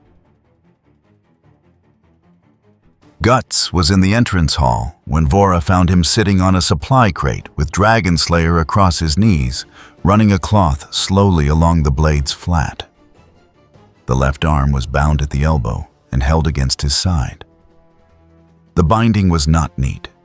It was functional, done by someone who knew what functional required and did not spend time on the rest. Vora sat on the crate across from him and spread a rough sketch between them, without preamble, the route, the timing, the point marked for the ruin. 2 nights from now, she said. Lower North Tunnel. 40 years unused, but intact. She tapped the sketch. The elf's estimate gives you 1 day of margin at the ruin. If he is wrong, you have less. How many at the ruin? He said. Unknown. large enough to be a second front, small enough to move through a mountain passage. He looked at the sketch, at the route, at the descent point. "Which passed Saha," he said. She pointed. He stood up. Dragon Slayer went across his back. He walked toward the eastern end of the hall without taking the sketch. Vora picked it up. She folded it and put it in her coat and went back to the wall rotation report and the report on the enemy engineers and the 100 other things that did not pause because a small group of people was about to walk into the dark. Night. They left 2 nights later. The lower tunnel was narrow enough that they moved in single file Guts first, then the 4 dwarves. Ketir had selected, then Harwick's 2, then the elf, pulling the entrance closed behind them with a precision that left no seam in the mountain's face. Outside, the cold took hold immediately. Not wind, the still cold of altitude before dawn, the kind that worked into joints and did not leave. The rock underfoot was sheeted with ice, where meltwater had run and frozen, and the first 10 meters of the climb required attention that had nothing to do with the enemy. The ridge above them rose into a sky 1 shade lighter than the stone. They went up in silence because the rock carried sound and because there was nothing to say. The first hour of the climb was the mountains kind of hard. No enemy, just loose rock over ice in the dark. The kind of surface that took an ankle from a fast step and took time. They did not have from a slow one. They crossed the talus in single file with no light because light told things above them where to look. Guts went first. Not assigned. He was already 10 meters up. Remember when the elf pulled the tunnel entrance closed, and the rest of them followed because the alternative was standing at the mountain's face alone. The dwarf directly behind him, Store barrel-chested tunnel fighting unit for most of her adult life, watched the black-armored figure pick each step with a deliberateness that his weight did not contradict. Too heavy for this terrain by any reasonable standard, moving anyway through something closer to stubbornness than technique. She noted it and climbed. On the talus's 3rd slope, his right boot skidded a 1/4 inch on glazed ice, and his whole body corrected sideways before the skid completed the adjustment automatic and graceless and effective. The weight of Dragon Slayer across his back pulled the correction slightly wide. He absorbed it and kept going. His breath was audible in the cold. Not labored, just present each exhale a short, controlled release in air cold enough to make the effort visible. Yet 2 hours in the talus gave way to a path narrow, old dwarf cut 3 generations back for an outpost that no longer existed. It ran along the mountain's eastern shoulder above a drop of several hundred meters. No rail, no marker. 1 careful pace wide, and the outer edge had given way at some point since Harwick's people last surveyed it. "It's been cut," Penn said quietly from the middle of the line. "I see it," the elf said from the back. His voice was level, not rushed. "How far does it run like this?" "I cannot say from here. Store 40 meters, maybe 50. Then it widens." The old map showed it. "The old map was made before the edge went," Penn said. Nobody answered. They kept moving. Guts crossed the narrowed section at the same pace without adjustment. Store followed one hand on the rock face made it. The first of the Dale soldiers came across with less certainty, but steady enough. The second pharaoh put his boot on undermined stone and felt it shift. Both hands went flat against the mountain face. He held until the movement stopped, found his footing, and crossed the rest without looking down. The elf came last, moving the way his kind moved on uncertain ground, with a distribution of weight that the stone did not notice. One of the dwarves in the line watched from the far side and said nothing, which from a dwarf was its own form of comment. 3 hours and the elf stopped and raised one hand. It went back through the line as a touch on the shoulder, forward to forward, until Guts felt it and went still. The wind had died in the last hour.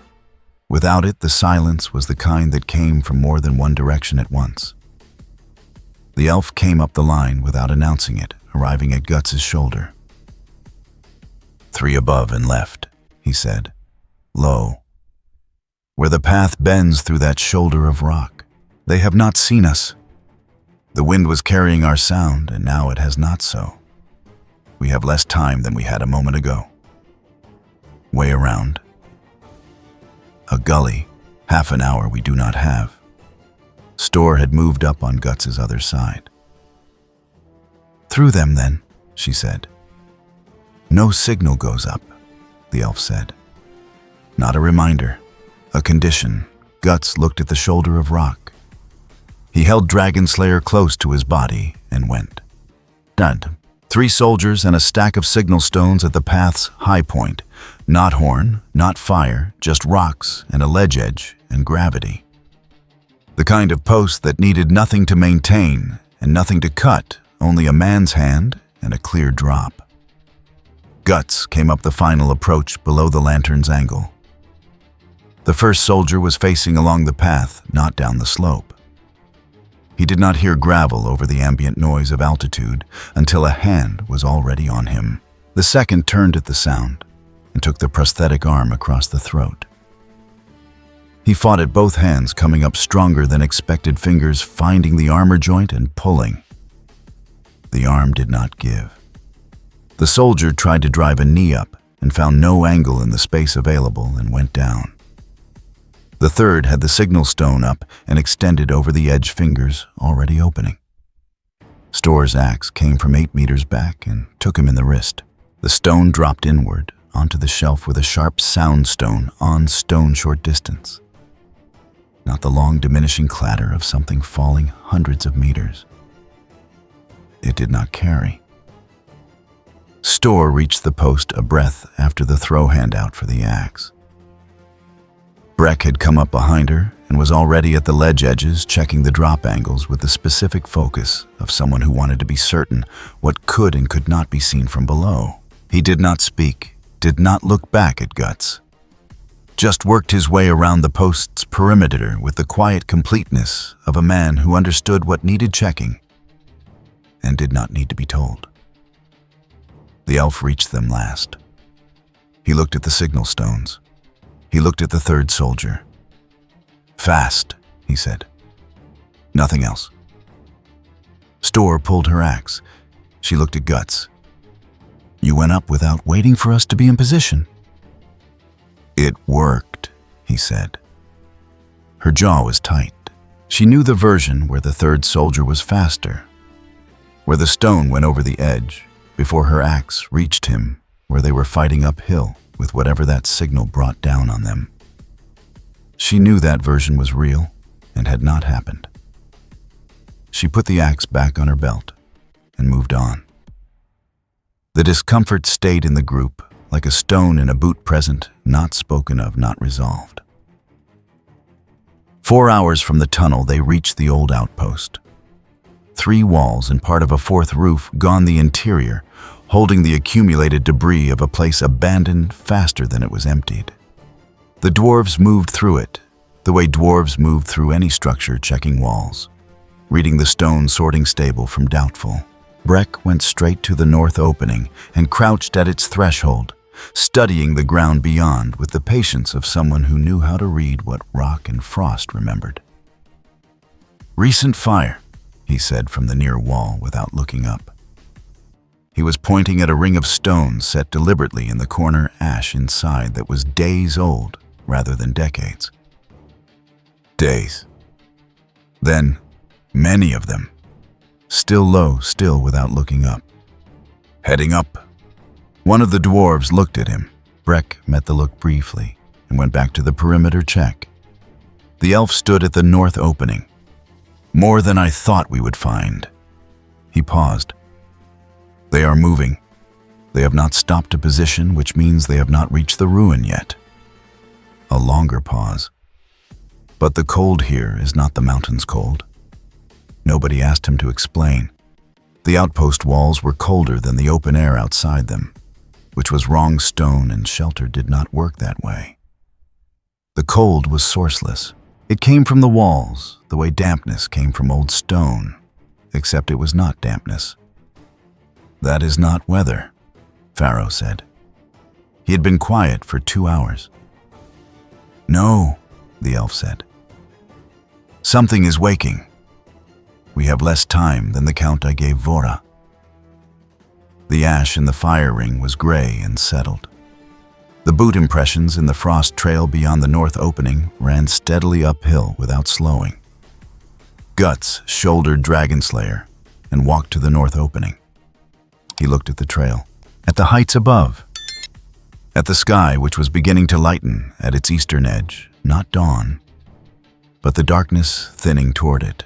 They moved faster. An hour above the outpost, a natural cleft in the rock cut through the upper approach 2 meters wide. Walls rising 30 meters on either side the floor. Gravel and ice, the kind of terrain with one mouth and one throat and no other direction. The second ambush was at the throat. 5 soldiers' crossbows ready, using the left wall's angle to cover the cleft's length. They had either heard the approach or been warned, and the distinction no longer mattered. The first bolt hit Goots's left shoulder plate and did not go through it. The joint beneath was already damaged. The impact went in deep, resonant registering somewhere that even the black iron suppression of complaint acknowledged. He kept moving because the throat of the cleft was right there, and stopping at the mouth was the worst possible answer to a crossbow. He entered the cleft with Dragonslayer coming off his back. In 2 meters of width, the blade was not a precise instrument. It was a width problem. What fit alongside it in the cleft, and what did not? Store came in on his left, Breck on his right. The 3 of them did not move as a unit. They moved as 3 people who had independently read the same 2 meters of stone and filled the available space without needing to discuss it. Store drove into the near wall to take an angle. Guts could not reach with the blade. Breck went low under the backswing and handled the return. 2 crossbowmen on the upper left had reloaded. Bolts came at a steep downward angle. From outside the cleft's mouth, the elf sent 2 arrows up the left wall. 1 hit, 1 missed. What both of them did was interrupt the reloading rhythm, and a crossbow interrupted mid-reload was not a crossbow, it was a weight. 90 seconds in a 2-meter cleft. Long. Guts came out the far end with a bolt lodged in the layering of his upper chest plate, not through it. His left arm had taken 2 serious impacts in 5 minutes, and its function had narrowed to something close to ballast. It moved, but did not extend with force, and he had stopped asking it to. He was aware of this, the way you were aware of a boot with water in it, constant minor reel. Store came out with a cut across her forehead, draining into her right eye. She sealed it with her palm for a moment, decided the palm was better used elsewhere, and moved it. "Signal to," Guts said. "None went out," Store said. "Breck." Breck did not respond verbally. He was already moving toward the far end of the cleft, where the ground opened onto the high ridge. The others followed him out. The ridge was exposed and the wind had returned, and it came from the north, and it was wrong, colder than altitude alone, colder than the hour carrying something in it.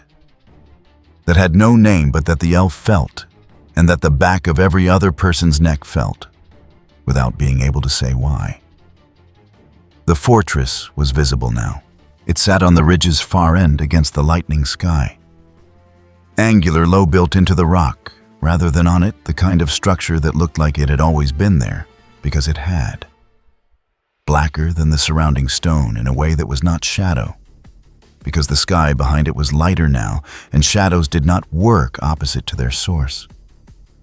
The stone of the fortress was cold light. The fortress was the absence of it. Under his boots, the rock was the wrong temperature. Not ice cold, something else. Something that went upward from the stone rather than down into it. Guts looked at it for 2 seconds. Then he started walking. The outer works began a quarter-mile from the fortress itself. Not walls, the mountain did not need walls here, where the ridge narrowed to a spine of rock with drops on both sides. What the fortress had instead was a sequence of positions cut into the spine, at intervals each a notch or recess, where a few soldiers could hold a great deal of ground at bay. Old positions, dwarf-built or built by someone who had learned from dwarves and applied that learning to a purpose dwarves would not have chosen.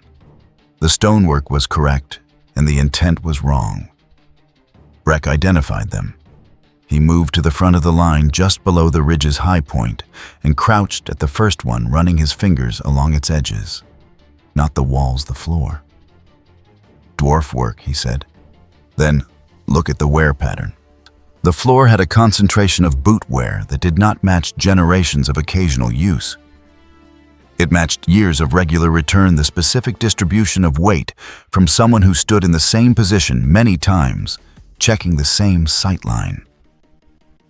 Someone has been using these, not long, but often. Staggered, Storr said, reading the intervals between positions. You cannot see the next one from here. Meaning the one in the middle cannot be warned from either end, Breck said. 6 of these before the outer gate. 6 problems that do not talk to each other. He stood. If we are careful. The elf was not looking at the positions.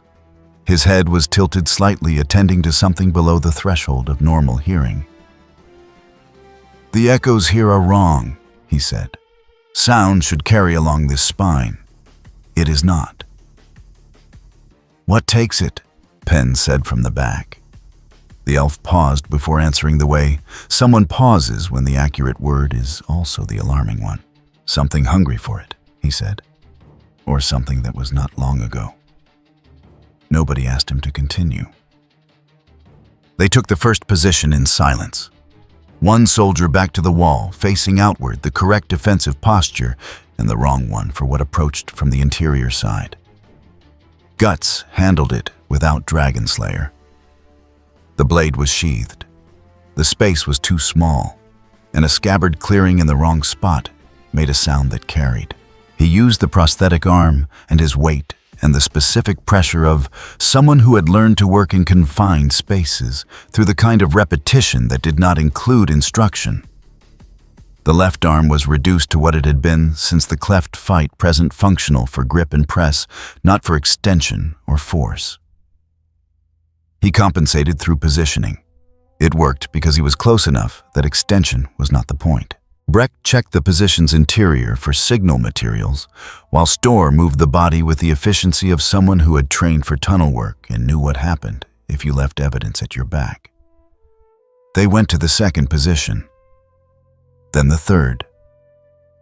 Between the third and fourth positions, the spine passed through a section where the rock had been worked for passage steps, cut into the stone, descending to a lower shelf. And on that shelf, a doorway into the mountain's face. The lintel stones had been shaped by tools older than anything currently in use in this part of the world.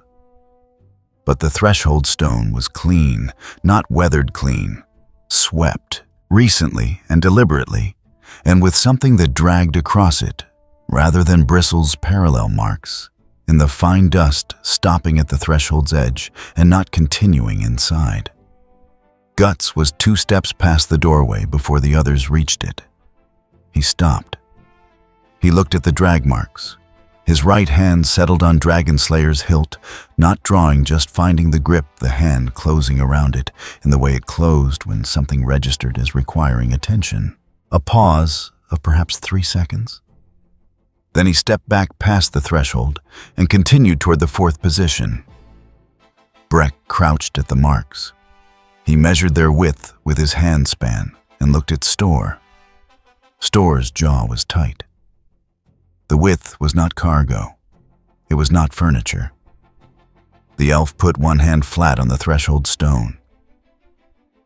This is how they are feeding what sleeps inside, he said. His voice had dropped to something that was less a tone and more a texture. Not with objects. With the dead they carry with them. He took his hand back. The stone where he had touched it was colder than the air. The force moving through the northern approach left nothing behind them. The doorway's interior dark was not the ordinary dark of an unlit space. It was darker than that, the dark of a place where light had been absent long enough to become a kind of presence itself. Penn had moved 2 steps back from the doorway without appearing to notice. They kept going. The 4th position had 2 soldiers and a bell cord. The cord ran along the position's back wall, between 2 iron pegs with small bells threaded on it. If someone entered from the wrong direction or stumbled in the dark, the cord moved. The bells were small. The mountain was quiet enough that small was sufficient. The 2 soldiers watched both directions, which was the correct response to a bend in the spine, where sight lines opened in both ways. Guts stopped 10 meters short and held up one hand. He looked at the elf. He looked at the position. He touched 2 fingers to his eyes, held up 2 fingers, then spread his hands in opposite directions. The elf read it and moved right below the right-facing sight line, using the ridge's drop side as cover. Guts went left. Store held the line. She counted. At 20 seconds, one of the dwarves behind her shifted weight, and his boot found a patch of frost that the day's thin warmth had softened. The scrape was small. It carried. The soldier facing left turned his head. Guts was already past the left edge of the position. He had heard the scrape and closed the remaining distance faster than the soldier's head could complete its turn, and what happened in the next 3 seconds was very quiet, but also very final. The 2nd soldier's hand went to the bell cord. The elf's hand found the soldier's wrist from the right side before the cord moved. The bells did not sound. Breck, when he reached the position, looked at the cord and its 2 pegs and the soldier who had almost reached it. "Closer than I would like," he said. "Yes," Store said. She did not look at Guts when she said it, but the not looking had a specific quality. By the 5th position, Pharaoh's pace had narrowed to something sustained by will rather than by body. The cold and altitude had been working on him since the outpost, and working on him at the rate human bodies worked, which was different from the rate dwarf bodies worked. At the 5th position's approach, his leg broke through a crust of ice and went down to the knee. Penn had him out and moving in 30 seconds. 30 seconds was 30 seconds. Guts was at the 6th position's approach and had to wait, which was visible in him the way weather was visible in the sky. Not a comment, not an accusation, just a condition present and noted. Pharaoh reached him. "I know," he said. Guts had already turned.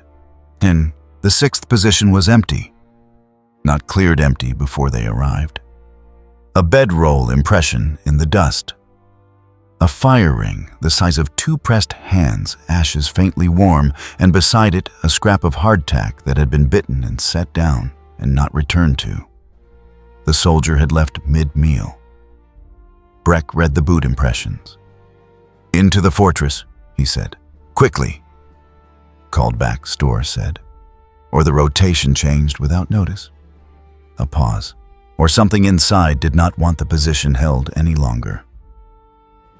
The elf stood at the 6th position's far edge, looking at the outer gate. The gate was not a gate. It was a narrowing of the spine to a gap barely wide enough for 2 people walking. Close, the walls on either side extended inward until they nearly met. The gap was unlit. The darkness inside it was the same wrong dark as the doorway on the lower shelf. "Many more inside than outside," the elf said. He was watching the air above the structure, not the structure itself.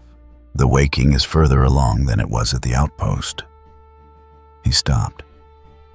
When he spoke again, the words came slowly, chosen with the care of someone who understood that some things said aloud became more real. The deepest interior.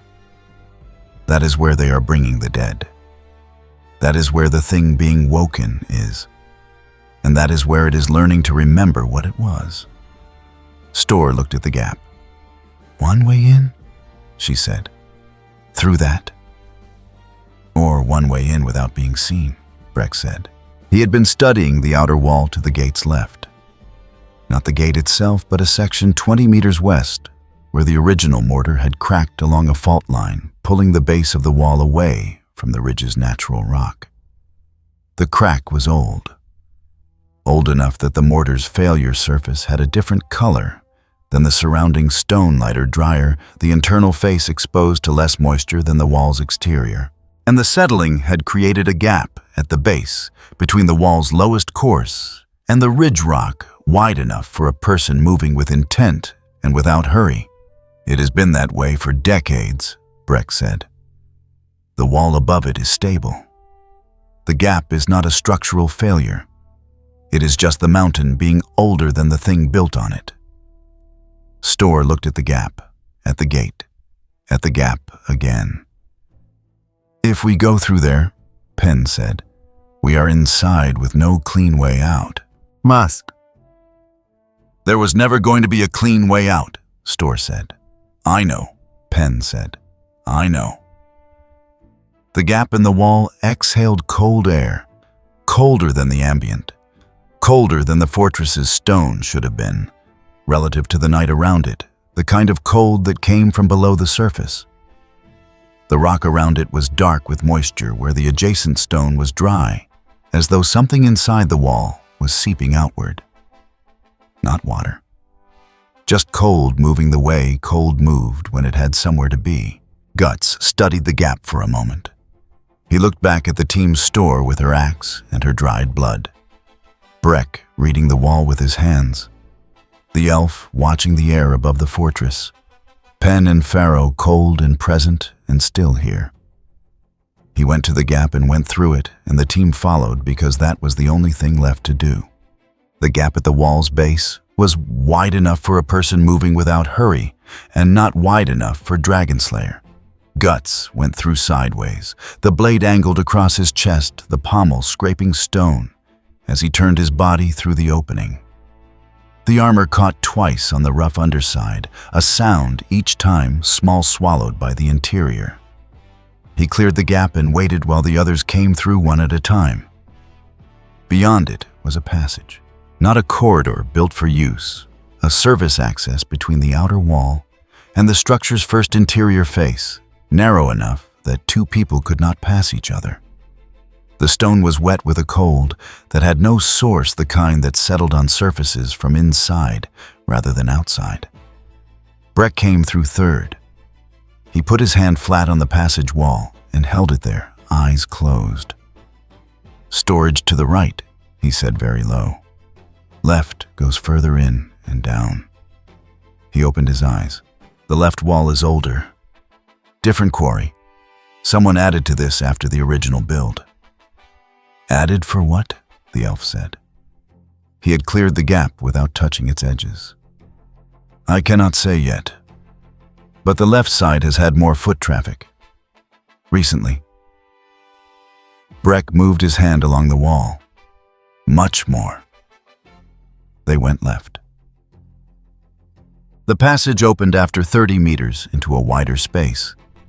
Wider meaning 4 people without shoulders touching. The floor was 3 steps lower, and at the base of those steps, someone had arranged objects along the wall. Armor. Old armor separated into pieces and placed with their backs against the stone helmet gorget pauldrons. Chest arms each set complete, each set arranged as if someone had removed it with care and set it aside deliberately. Not thrown, not piled. Placed. 7 sets. Storr counted them. She counted again. "Nobody takes armor off like this in a ruin," she said. "Nobody alive," Penn said from the back. He had moved 2 steps further from the wall without appearing to notice. The elf moved along the row without touching anything. He stopped at the fourth set and studied the gauntlet's inner face. Something had been cut into it, deeply the lines going directions. A maker's mark did not go. "Do not read it," he said, quietly, with weight. Guts's right hand found Dragonslayer's hilt, not drawing, just finding. He held the row in his attention for a moment, the way he held any position that registered as requiring attention. Then he went to the far doorway and checked what was beyond it, and kept moving. The passage beyond ran at a slight downward angle, the kind of slope only registered after several minutes when the return trip would be uphill. The ceiling was low enough that Guts dropped his head in several places where the stone had sagged. Dragonslayer's tip struck the ceiling 3 times in the first 100 meters. Each strike was a problem. After the third, he shifted the blade to carry with the hilt forward and the flat along his back. Not a draw position, not comfortable, but it did not hit the stone above. Breck walked with one hand on the left wall. "Barracks," he said at a section where the surface was smoother from long contact. Decades of occupation, maybe more. Further along, he stopped, pressed his palm flat, then his ear against the stone. 3 seconds. "Large space behind this wall. The echo says large." "How large?" Storr said. "Large enough to matter for what we are here to do." He moved his hand along the wall, tracking the edge of the hollow. "It runs ahead of us. There is a way into it further down." Storr was reading the passage's geometry as they moved, not the stone, but the shape. Where it widened. Where the ceiling dipped. Where a body moving quickly would find cover, and where it would not. She pointed at Guts without speaking, and then at a low section ahead, where the ceiling drop was worst, then held up her axe handle to indicate height. He looked at it, read what she meant.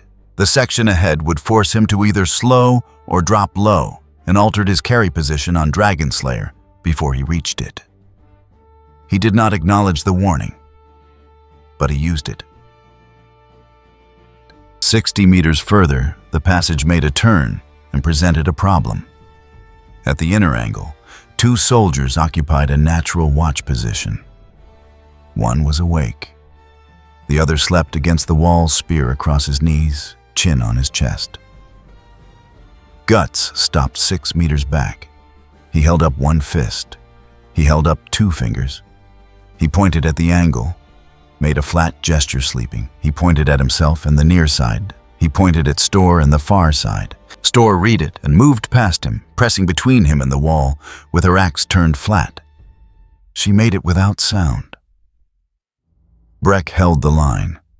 Pharaoh's breathing was controlled and visible, the kind of breath managed by someone handling something difficult. Penn's hand was on his shoulder.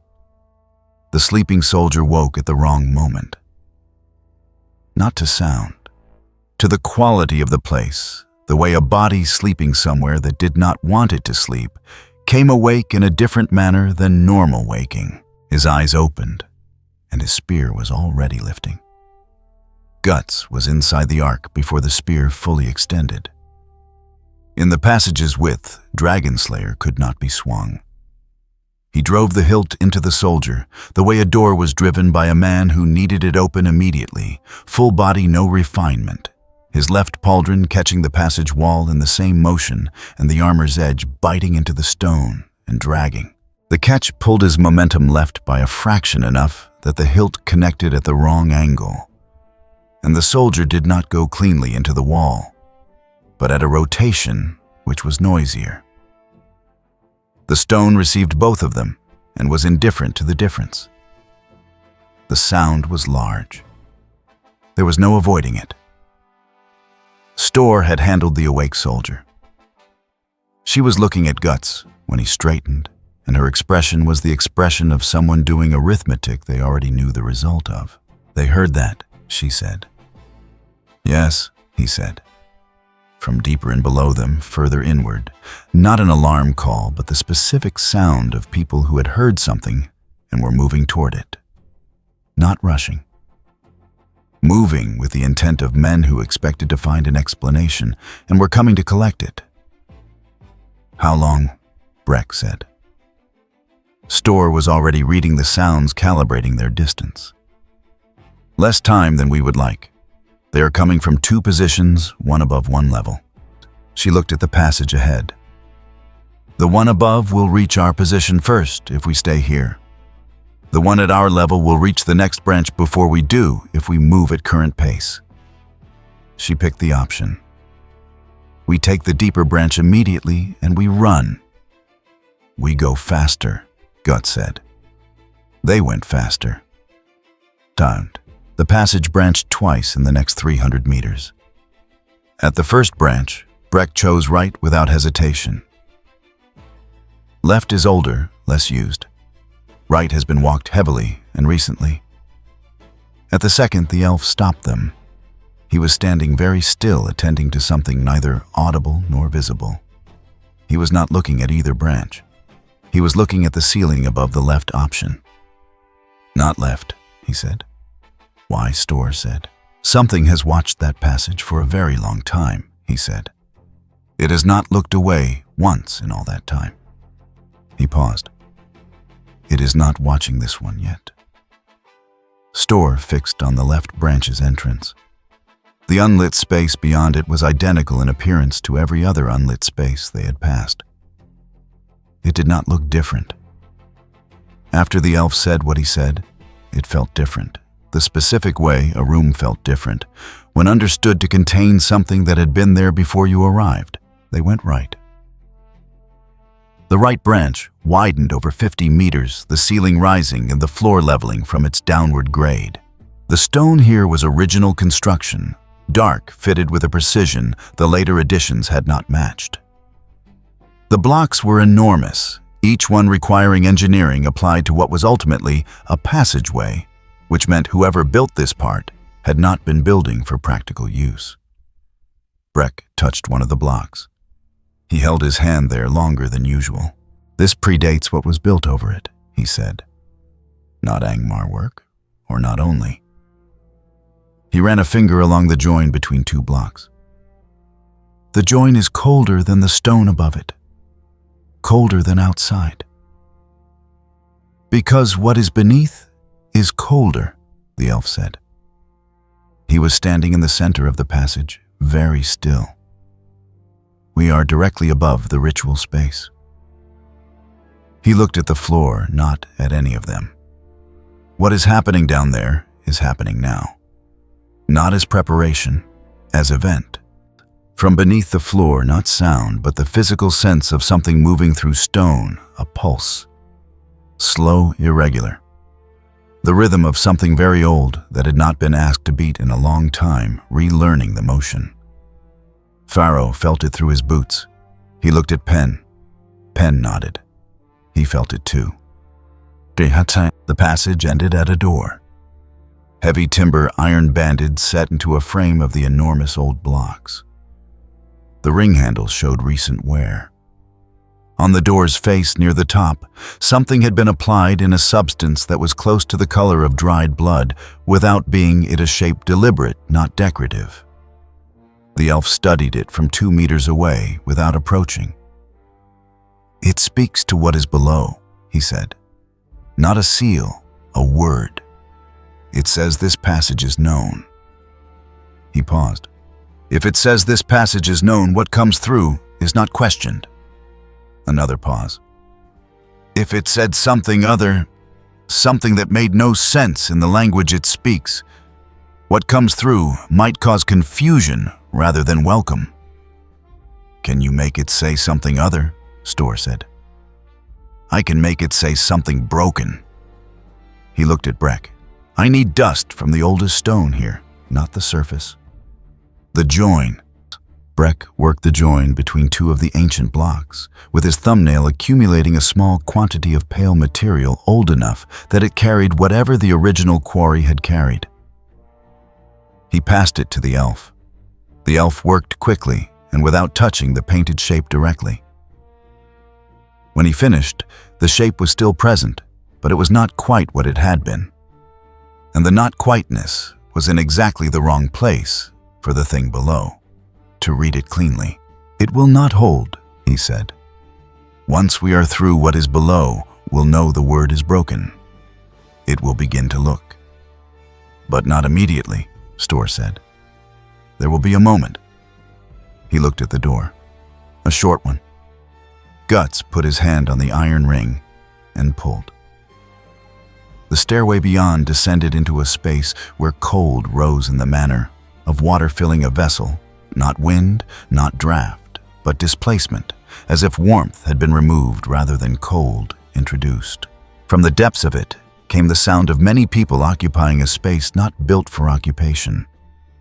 And beneath that, the low resonance of something that had been asleep until very recently and was now awake enough to want.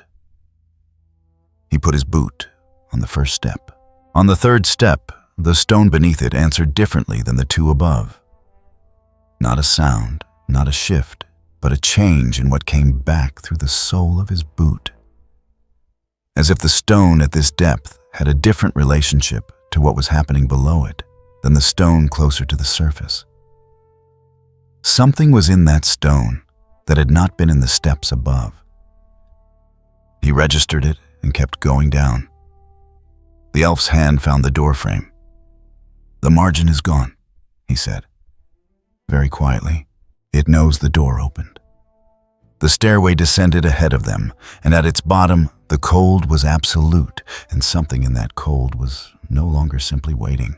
The stairway delivered them into a hall built for a purpose that required many people over a long time. The ceiling rose high enough that torchlight from the far end did not reach it. The floor was older than anything above. The same enormous fitted blocks from the upper passage, each one cut with a precision that spoke of builders who intended the thing they built to outlast them by centuries. They had succeeded. The hall was occupied. 40 soldiers, perhaps more, arranged in loose groups near the far end where the light was.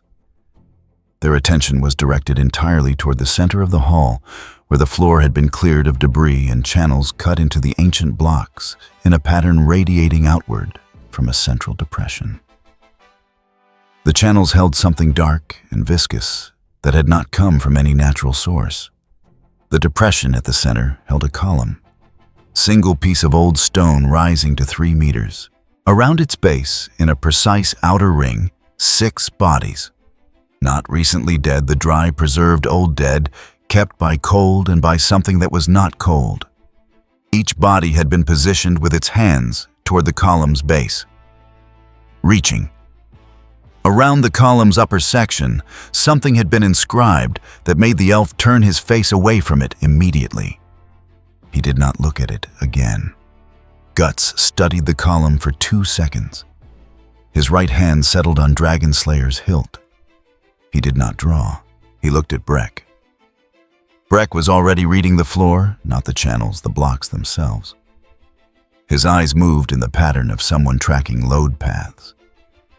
He followed something in the construction that was not visible, but was legible to him. His expression, which was normally a controlled nothing, had shifted to the specific set that meant he had found something he did not want to have found. "The column is not decorative," he said very low. "It is structural. The surrounding blocks are keyed to it, not to the floor, to the column. If it comes down the roof section above, it comes down with it." Storr looked at the ceiling above the column, at the 40 soldiers between them and it, at Breck. "That is useful," she said. "Very flat." And the soldiers had not seen them yet. The stairway exit was in the hall's near-end shadow, partially obscured by a collapsed section of upper wall that had settled into a screen of rubble. From behind it, Guts could see the full length of the hall.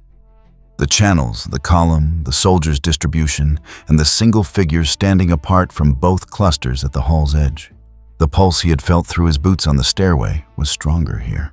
It came up through the ancient blocks and through his legs, with the quality of a sound too low for hearing felt as pressure and slow rhythm. getting less slow. The figure at the edge was not a soldier in any ordinary sense. Its posture was wrong. Its stillness was the stillness of something that had been standing much longer than a living person stood. One of the 6 bodies at the column's base moved. Not dramatically. The arm that had been positioned reaching toward the column's base shifted the forearm, rotating at the elbow through an arc that the muscles and joints of a dead body did not produce on their own. The movement stopped. The arm was in a slightly different position than before. Nobody in the hall reacted to it.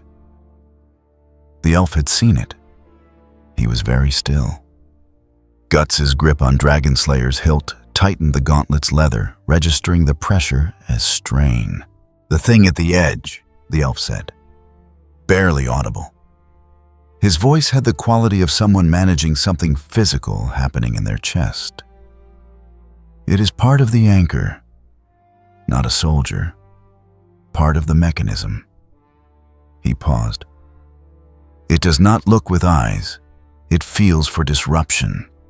If we disrupt it differently than what it expects, it may feel that instead of us." "Can we pass it?" Storr said. "If we give it something else to feel." He looked at Breck. "The channel nearest to us, if something blocked it, the feed to the depression would stutter. A different disruption, not us." Storr looked at Penn. Penn had been quiet since they cleared the stairway because he had been working through something and was not yet certain. He was certain now. "The channels feed upward," he said to Storr very low. "Not down into the depression, up through it into the column. The deposit pattern on the depression's inner face is on the upper surface. Whatever flows through the channels is going up." Storr looked at him. "Block a channel near us, and the feed to the column stutters." "For a time, yes." Breck. Breck was already reading the rubble screen. The debris from the collapsed wall section had come down at angles. One piece, a section of old block, heavy, the right cross-section lay within reach. "The nearest channel runs 2 meters from where we are standing," he said. "If that piece drops into it correctly, the flow stops. Then the anchor at the edge feels something other than us," the elf said. "Long enough perhaps to cross." Storr looked at Guts.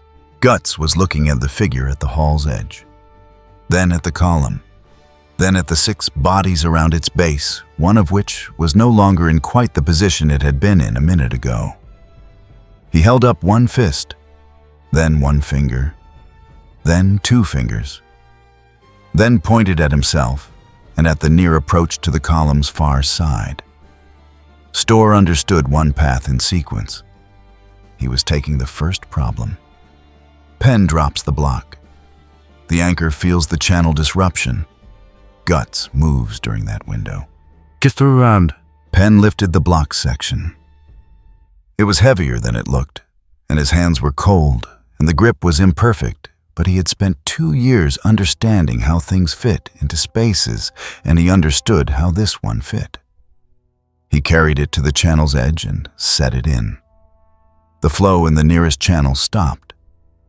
The pulse in the floor changed. Stuttered found a new pattern, slower and less certain.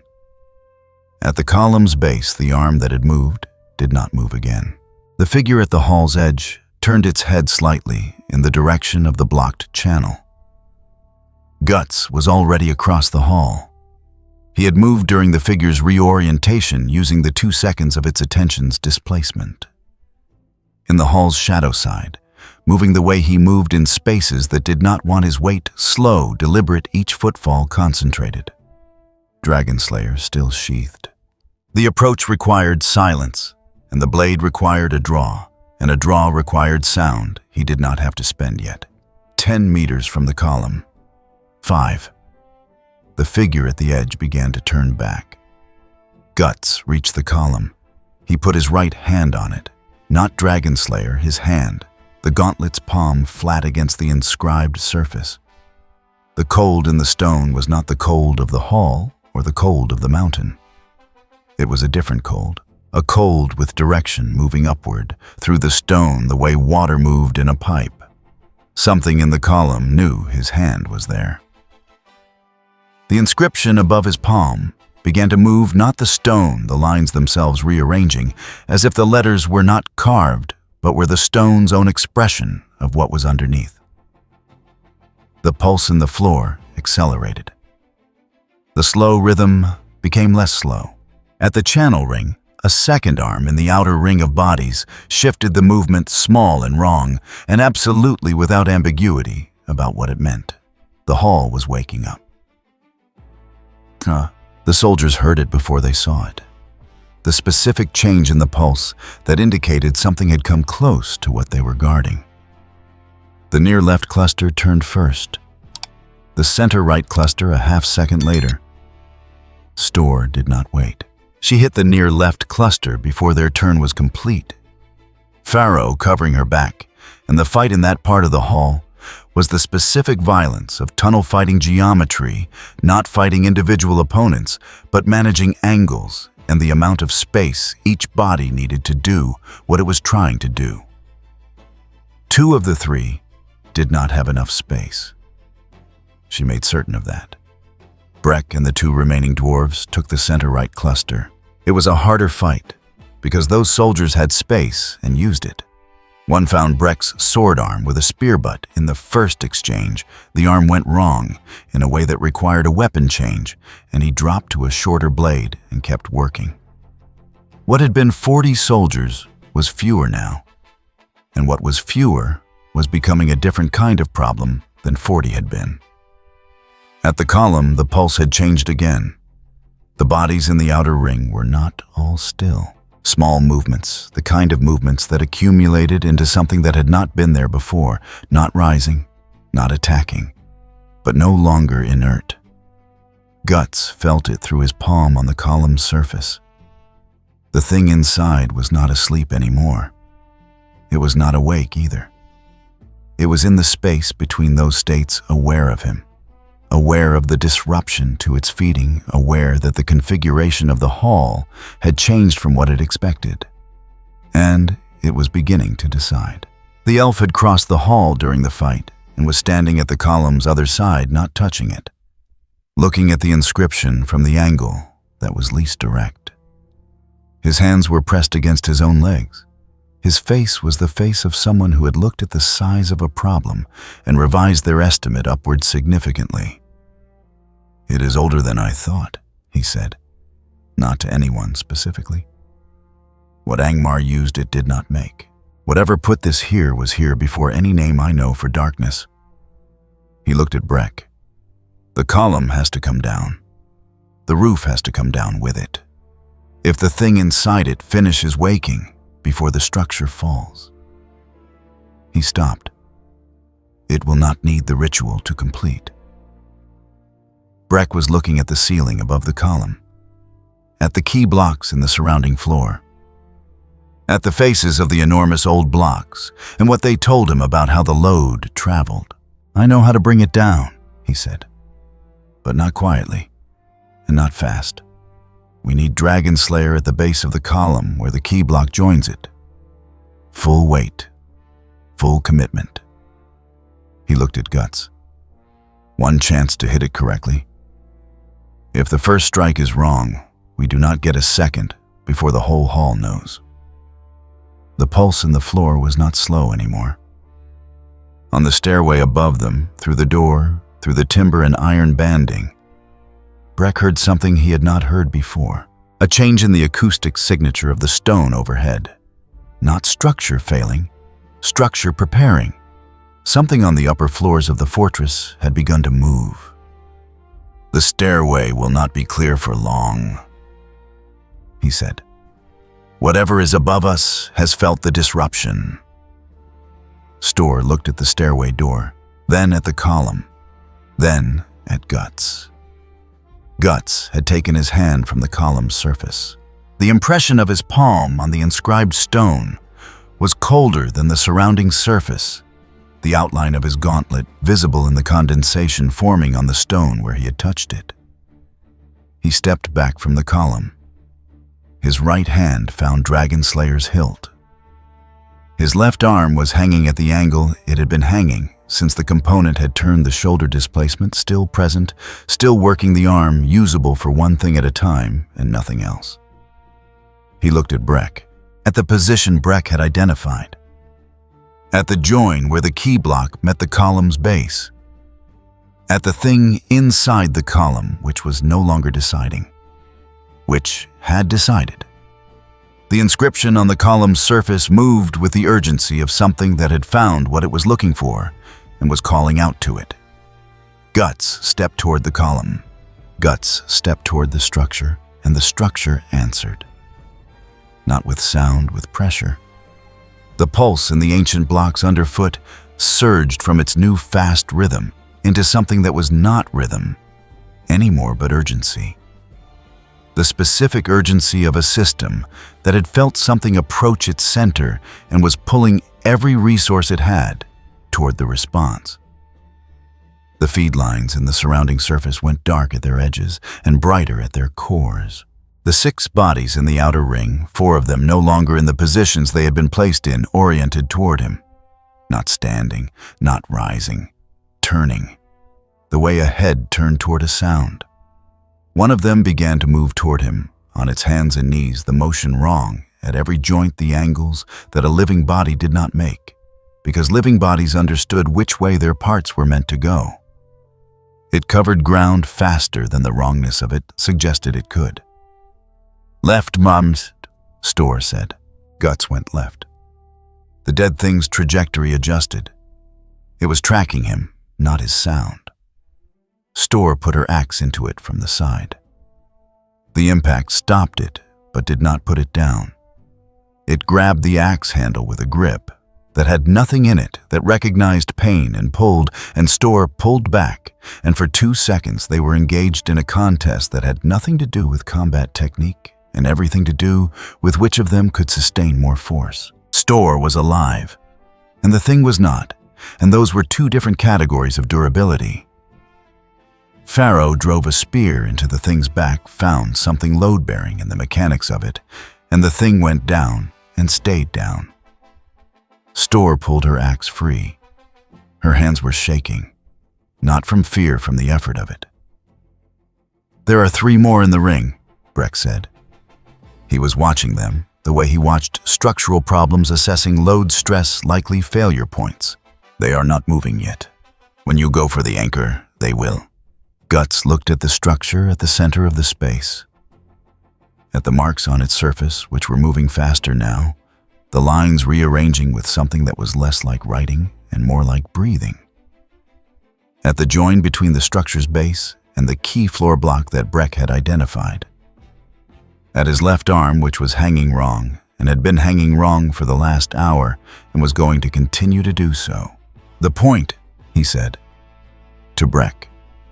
Breck pointed. The join between the structure and the block directly east of it. The original builders had keyed the structure to that block specifically. And that block's load transferred to the 3 adjacent blocks, and those blocks carried the roof section above. One correctly placed strike at that join with enough force to separate the structure from the block, and the load path failed. The roof failed. Everything above that failed. "One chance, Frostington," Breck said. "The angle has to be down and in, not across." "Down and in," Guts said. He started toward the structure. The Berserker armor had been building pressure since they entered the space. Guts was aware of it, the way a man was aware of a held breath present managed costing something continuously just to maintain the management. The entity in the structure was not helping. Whatever it was using to extend its awareness through the space, through the dead bodies in the outer ring, through the marks on its surface, some of that reach was finding the part of him that the armor was in conversation with, pulling at it, offering something. He was aware of the offer the way he was aware of the pulse underfoot. Present, not accepted. The elf stepped into his path, not to stop him, The elf was facing the structure, and his expression was the expression of someone looking at a thing they had hoped would not be this large. His hand came up. Not a stop, a hold. "There is a moment," the elf said. His voice was thinner than it had been at the top of the stairway. "When it is most present in the surface, when the marks are fully active, that is when the material is most stressed. That is when the join is weakest." He was watching the mark shift. It cycles. There is a peak. You need to hit it at the peak. How long between peaks? I will tell you when. Guts held. Around them, the space was getting worse. A second dead thing from the outer ring had started moving not toward Guts this time, but toward the stairway door, positioning itself between the team and the exit, with the specific purpose of something that understood what the exit meant. Breck and one of the other dwarves intercepted it. The fight was short and uglier than the first one. This dead thing was better preserved, the joints working closer to correctly, and it fought with the patience of something that did not tire and did not feel its injuries catalogued. Breck took a blow to the side that put him against the wall. He pushed back off it immediately, kept his feet, kept his weapon. His breathing was audible. Penn had moved to the stairway door and was holding it open against a pressure from above, not pushing hands, not people. The acoustic signature of the stone overhead had been getting worse since they descended, and now it was expressing itself as physical force, the mountain structure above them, interpreting the disruption to the ritual as something that needed to be corrected. The door wanted to close. Penn was not letting it. "I cannot hold this much longer," he said. "You do not have to hold it much longer," Stora said. She was watching the marks on the structure cycle through their current configuration, trying to read the rhythm without understanding the language. "Breck, is that the peak?" "Not yet." Breck had not looked away from the structure's base. His side was going to hurt very badly in a few hours. It was going to hurt even more badly than that, for much longer. He was filing this information away. The marks run up the surface and back down. At the top of the cycle, when the concentration is highest at the top, that is when the base is most stressed. Watch for when the lower marks thin. The marks on the structure ran up. They ran up further.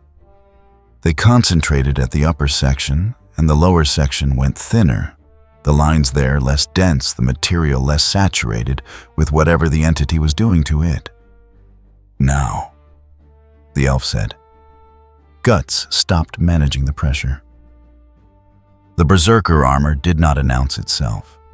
It had been there the entire time. What changed was his relationship to it. The management ceased.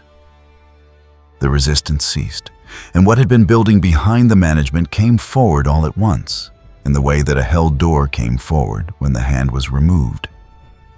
His left shoulder, which had been displaced since the component reset itself. This was not comfortable. The arm was functional again in approximately 4 seconds, which were 4 seconds of the specific experience of a body being corrected by something that did not prioritize the experience. Dragon Slayer came off his back. He had used it one-handed for most of the night. 2 hands now, the grip closing on the hilt, with a pressure that the leather registered as something approaching damage. The dislocated shoulder screamed at the extension, and the armor told the shoulder to continue screaming somewhere else. The distance from where he stood to the structure's base was 8 meters. He covered them at a speed that was not available to a body that had been in continuous combat for the better part of a night, which meant the armor was making a payment on his behalf, that his body would be collecting for a very long time. Dragon Slayer came down. Not across. Down and in at the angle. Breck had specified the blade's enormous mass amplified by the armor's full acceleration and aimed at the join between the structure's base and the eastern key block. The impact was not a sound, so much as a transmission, a force that went through the blade and through the stone and through the block and through the blocks adjacent to it and through the floor and up through the walls and into the ceiling above. The structure cracked from base to midpoint in a diagonal line that followed the load path exactly as Breck had predicted it would. The marks on its surface went dark. The pulse in the floor stopped. In the outer ring, the remaining dead things lost whatever had been operating them. The one that had been fighting Breck went still with a finality that was completely different from the previous stoppings and startings. The one at the stairway door went still. The four still in the ring went still. The feed lines in the surface around the structure went dark. In the ceiling above, the ancient blocks had received a question from the structure below them and were working out the answer. The answer was going to take about 40 seconds to arrive at. "Go," Breck said. Nah. They went. Store first because she was nearest the stairway and had already identified the route. Pharaoh second, his pace, the pace of someone running a significant deficit, but running it anyway. The two remaining dwarves, one of them supporting the other's arm. Breck, who was moving at a speed that suggested his side was doing something structurally significant, and he had decided not to address it until later.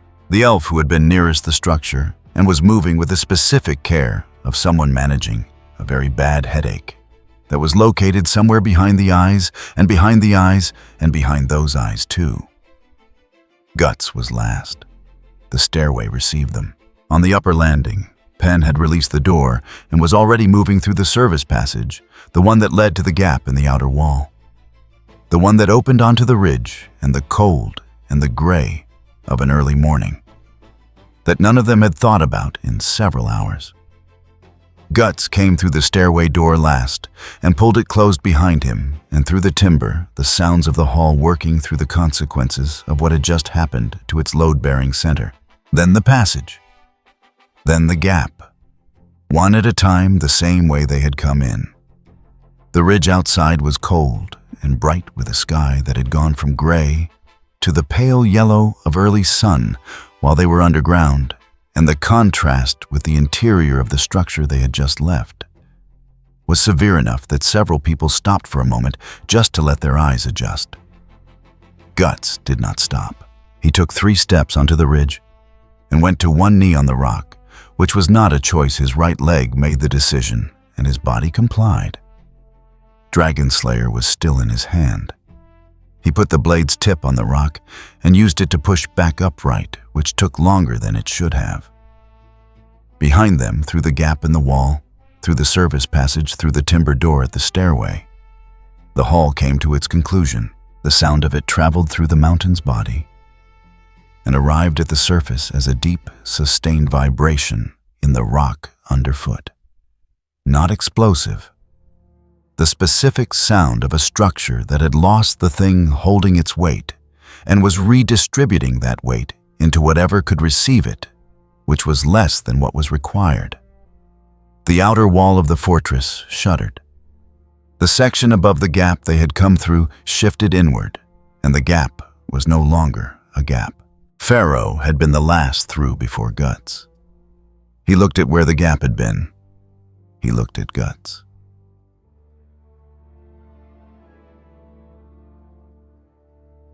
Content. They moved down the ridge in the early light away from the structure above them, which was settling into a new relationship with the mountain beneath it. The outer works were quiet.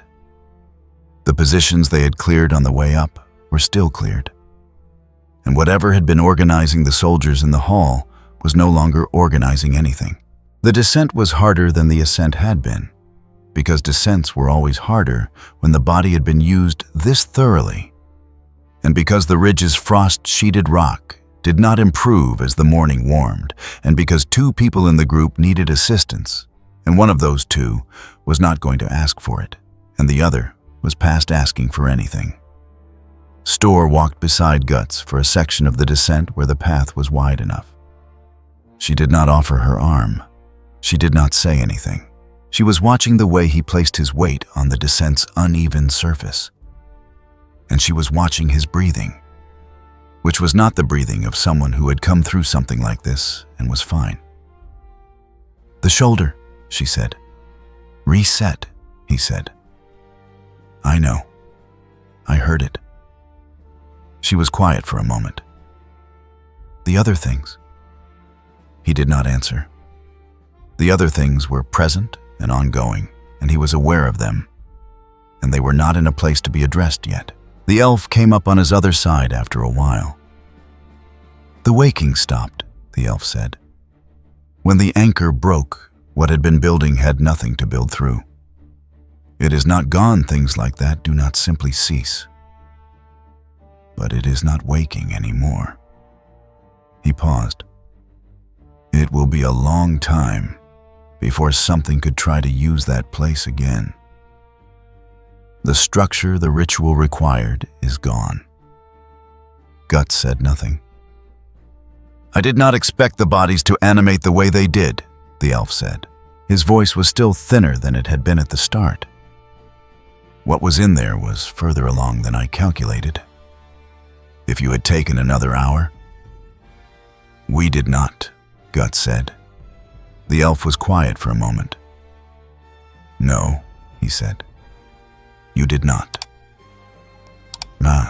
They saw the fortress behind them once more, from the point where the ridge crested before beginning the long descent toward Erebor's northern approach.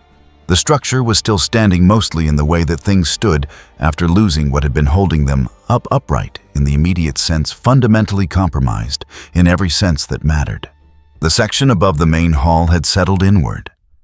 The outer wall, on the western face, had a new angle. The whole thing sat on the mountain's face the way a thing sat when it was deciding how to fall. No one spoke, looking at it. Breck put his hand on the rock of the ridge and held it there for a moment, the way he put his hand on stone when he was reading it. He took his hand away. "It is not coming down today," he said, "but it is coming down." They descended. And the northern approach to Erebor, when they reached it, was the approach they had left through the lower tunnel 2 nights ago. The same rock, the same cold, the same angle of the mountain's face. But the army that had been camped at the base of the mountain was not arranged the same way. The siege line on the south face was visible from the high ground, and it had pulled back further during the night, not from any action on Erebor's part, but from the specific confusion of an army whose secondary plan had stopped communicating. A force that had been moving through the northern passage had simply stopped. Whatever had been coordinating with it from the fortress on the ridge had stopped coordinating. The timing that had been calibrated for a 2-front strike on a specific schedule had become a 1-front siege with an unexplained gap where the second front should have been. Armies did not like unexplained gap. The western contingent's realignment, which had been visible from Erebor's walls since the night of the sortie, had stalled again. The siege drums had changed their rhythm. None of this ended the siege, but it changed what the siege was. Vora was at the postern when they came back through. She looked at the group, at the number of them, at the condition of the number, at the specific condition of Guts, who was last through and who was carrying his left arm at the angle that a man carried an arm when it was involved in an ongoing dispute with the shoulder it was attached to. She looked at all of this, and she said nothing for a moment. "The northern front," she said. "Gone," Storr said. Vora looked at Storr, at Breck, at the elf who had come through the postern last but one, and had sat down on the first available surface inside and had not stood up again yet, at Penn, who was standing, but just. "Pharaoh," she said. "Here," Pharaoh said from somewhere behind Penn. Vora processed all of this. She looked at Guts again. "The siege line pulled back during the night," she said. "Whatever the second element was coordinating from the north, it stopped.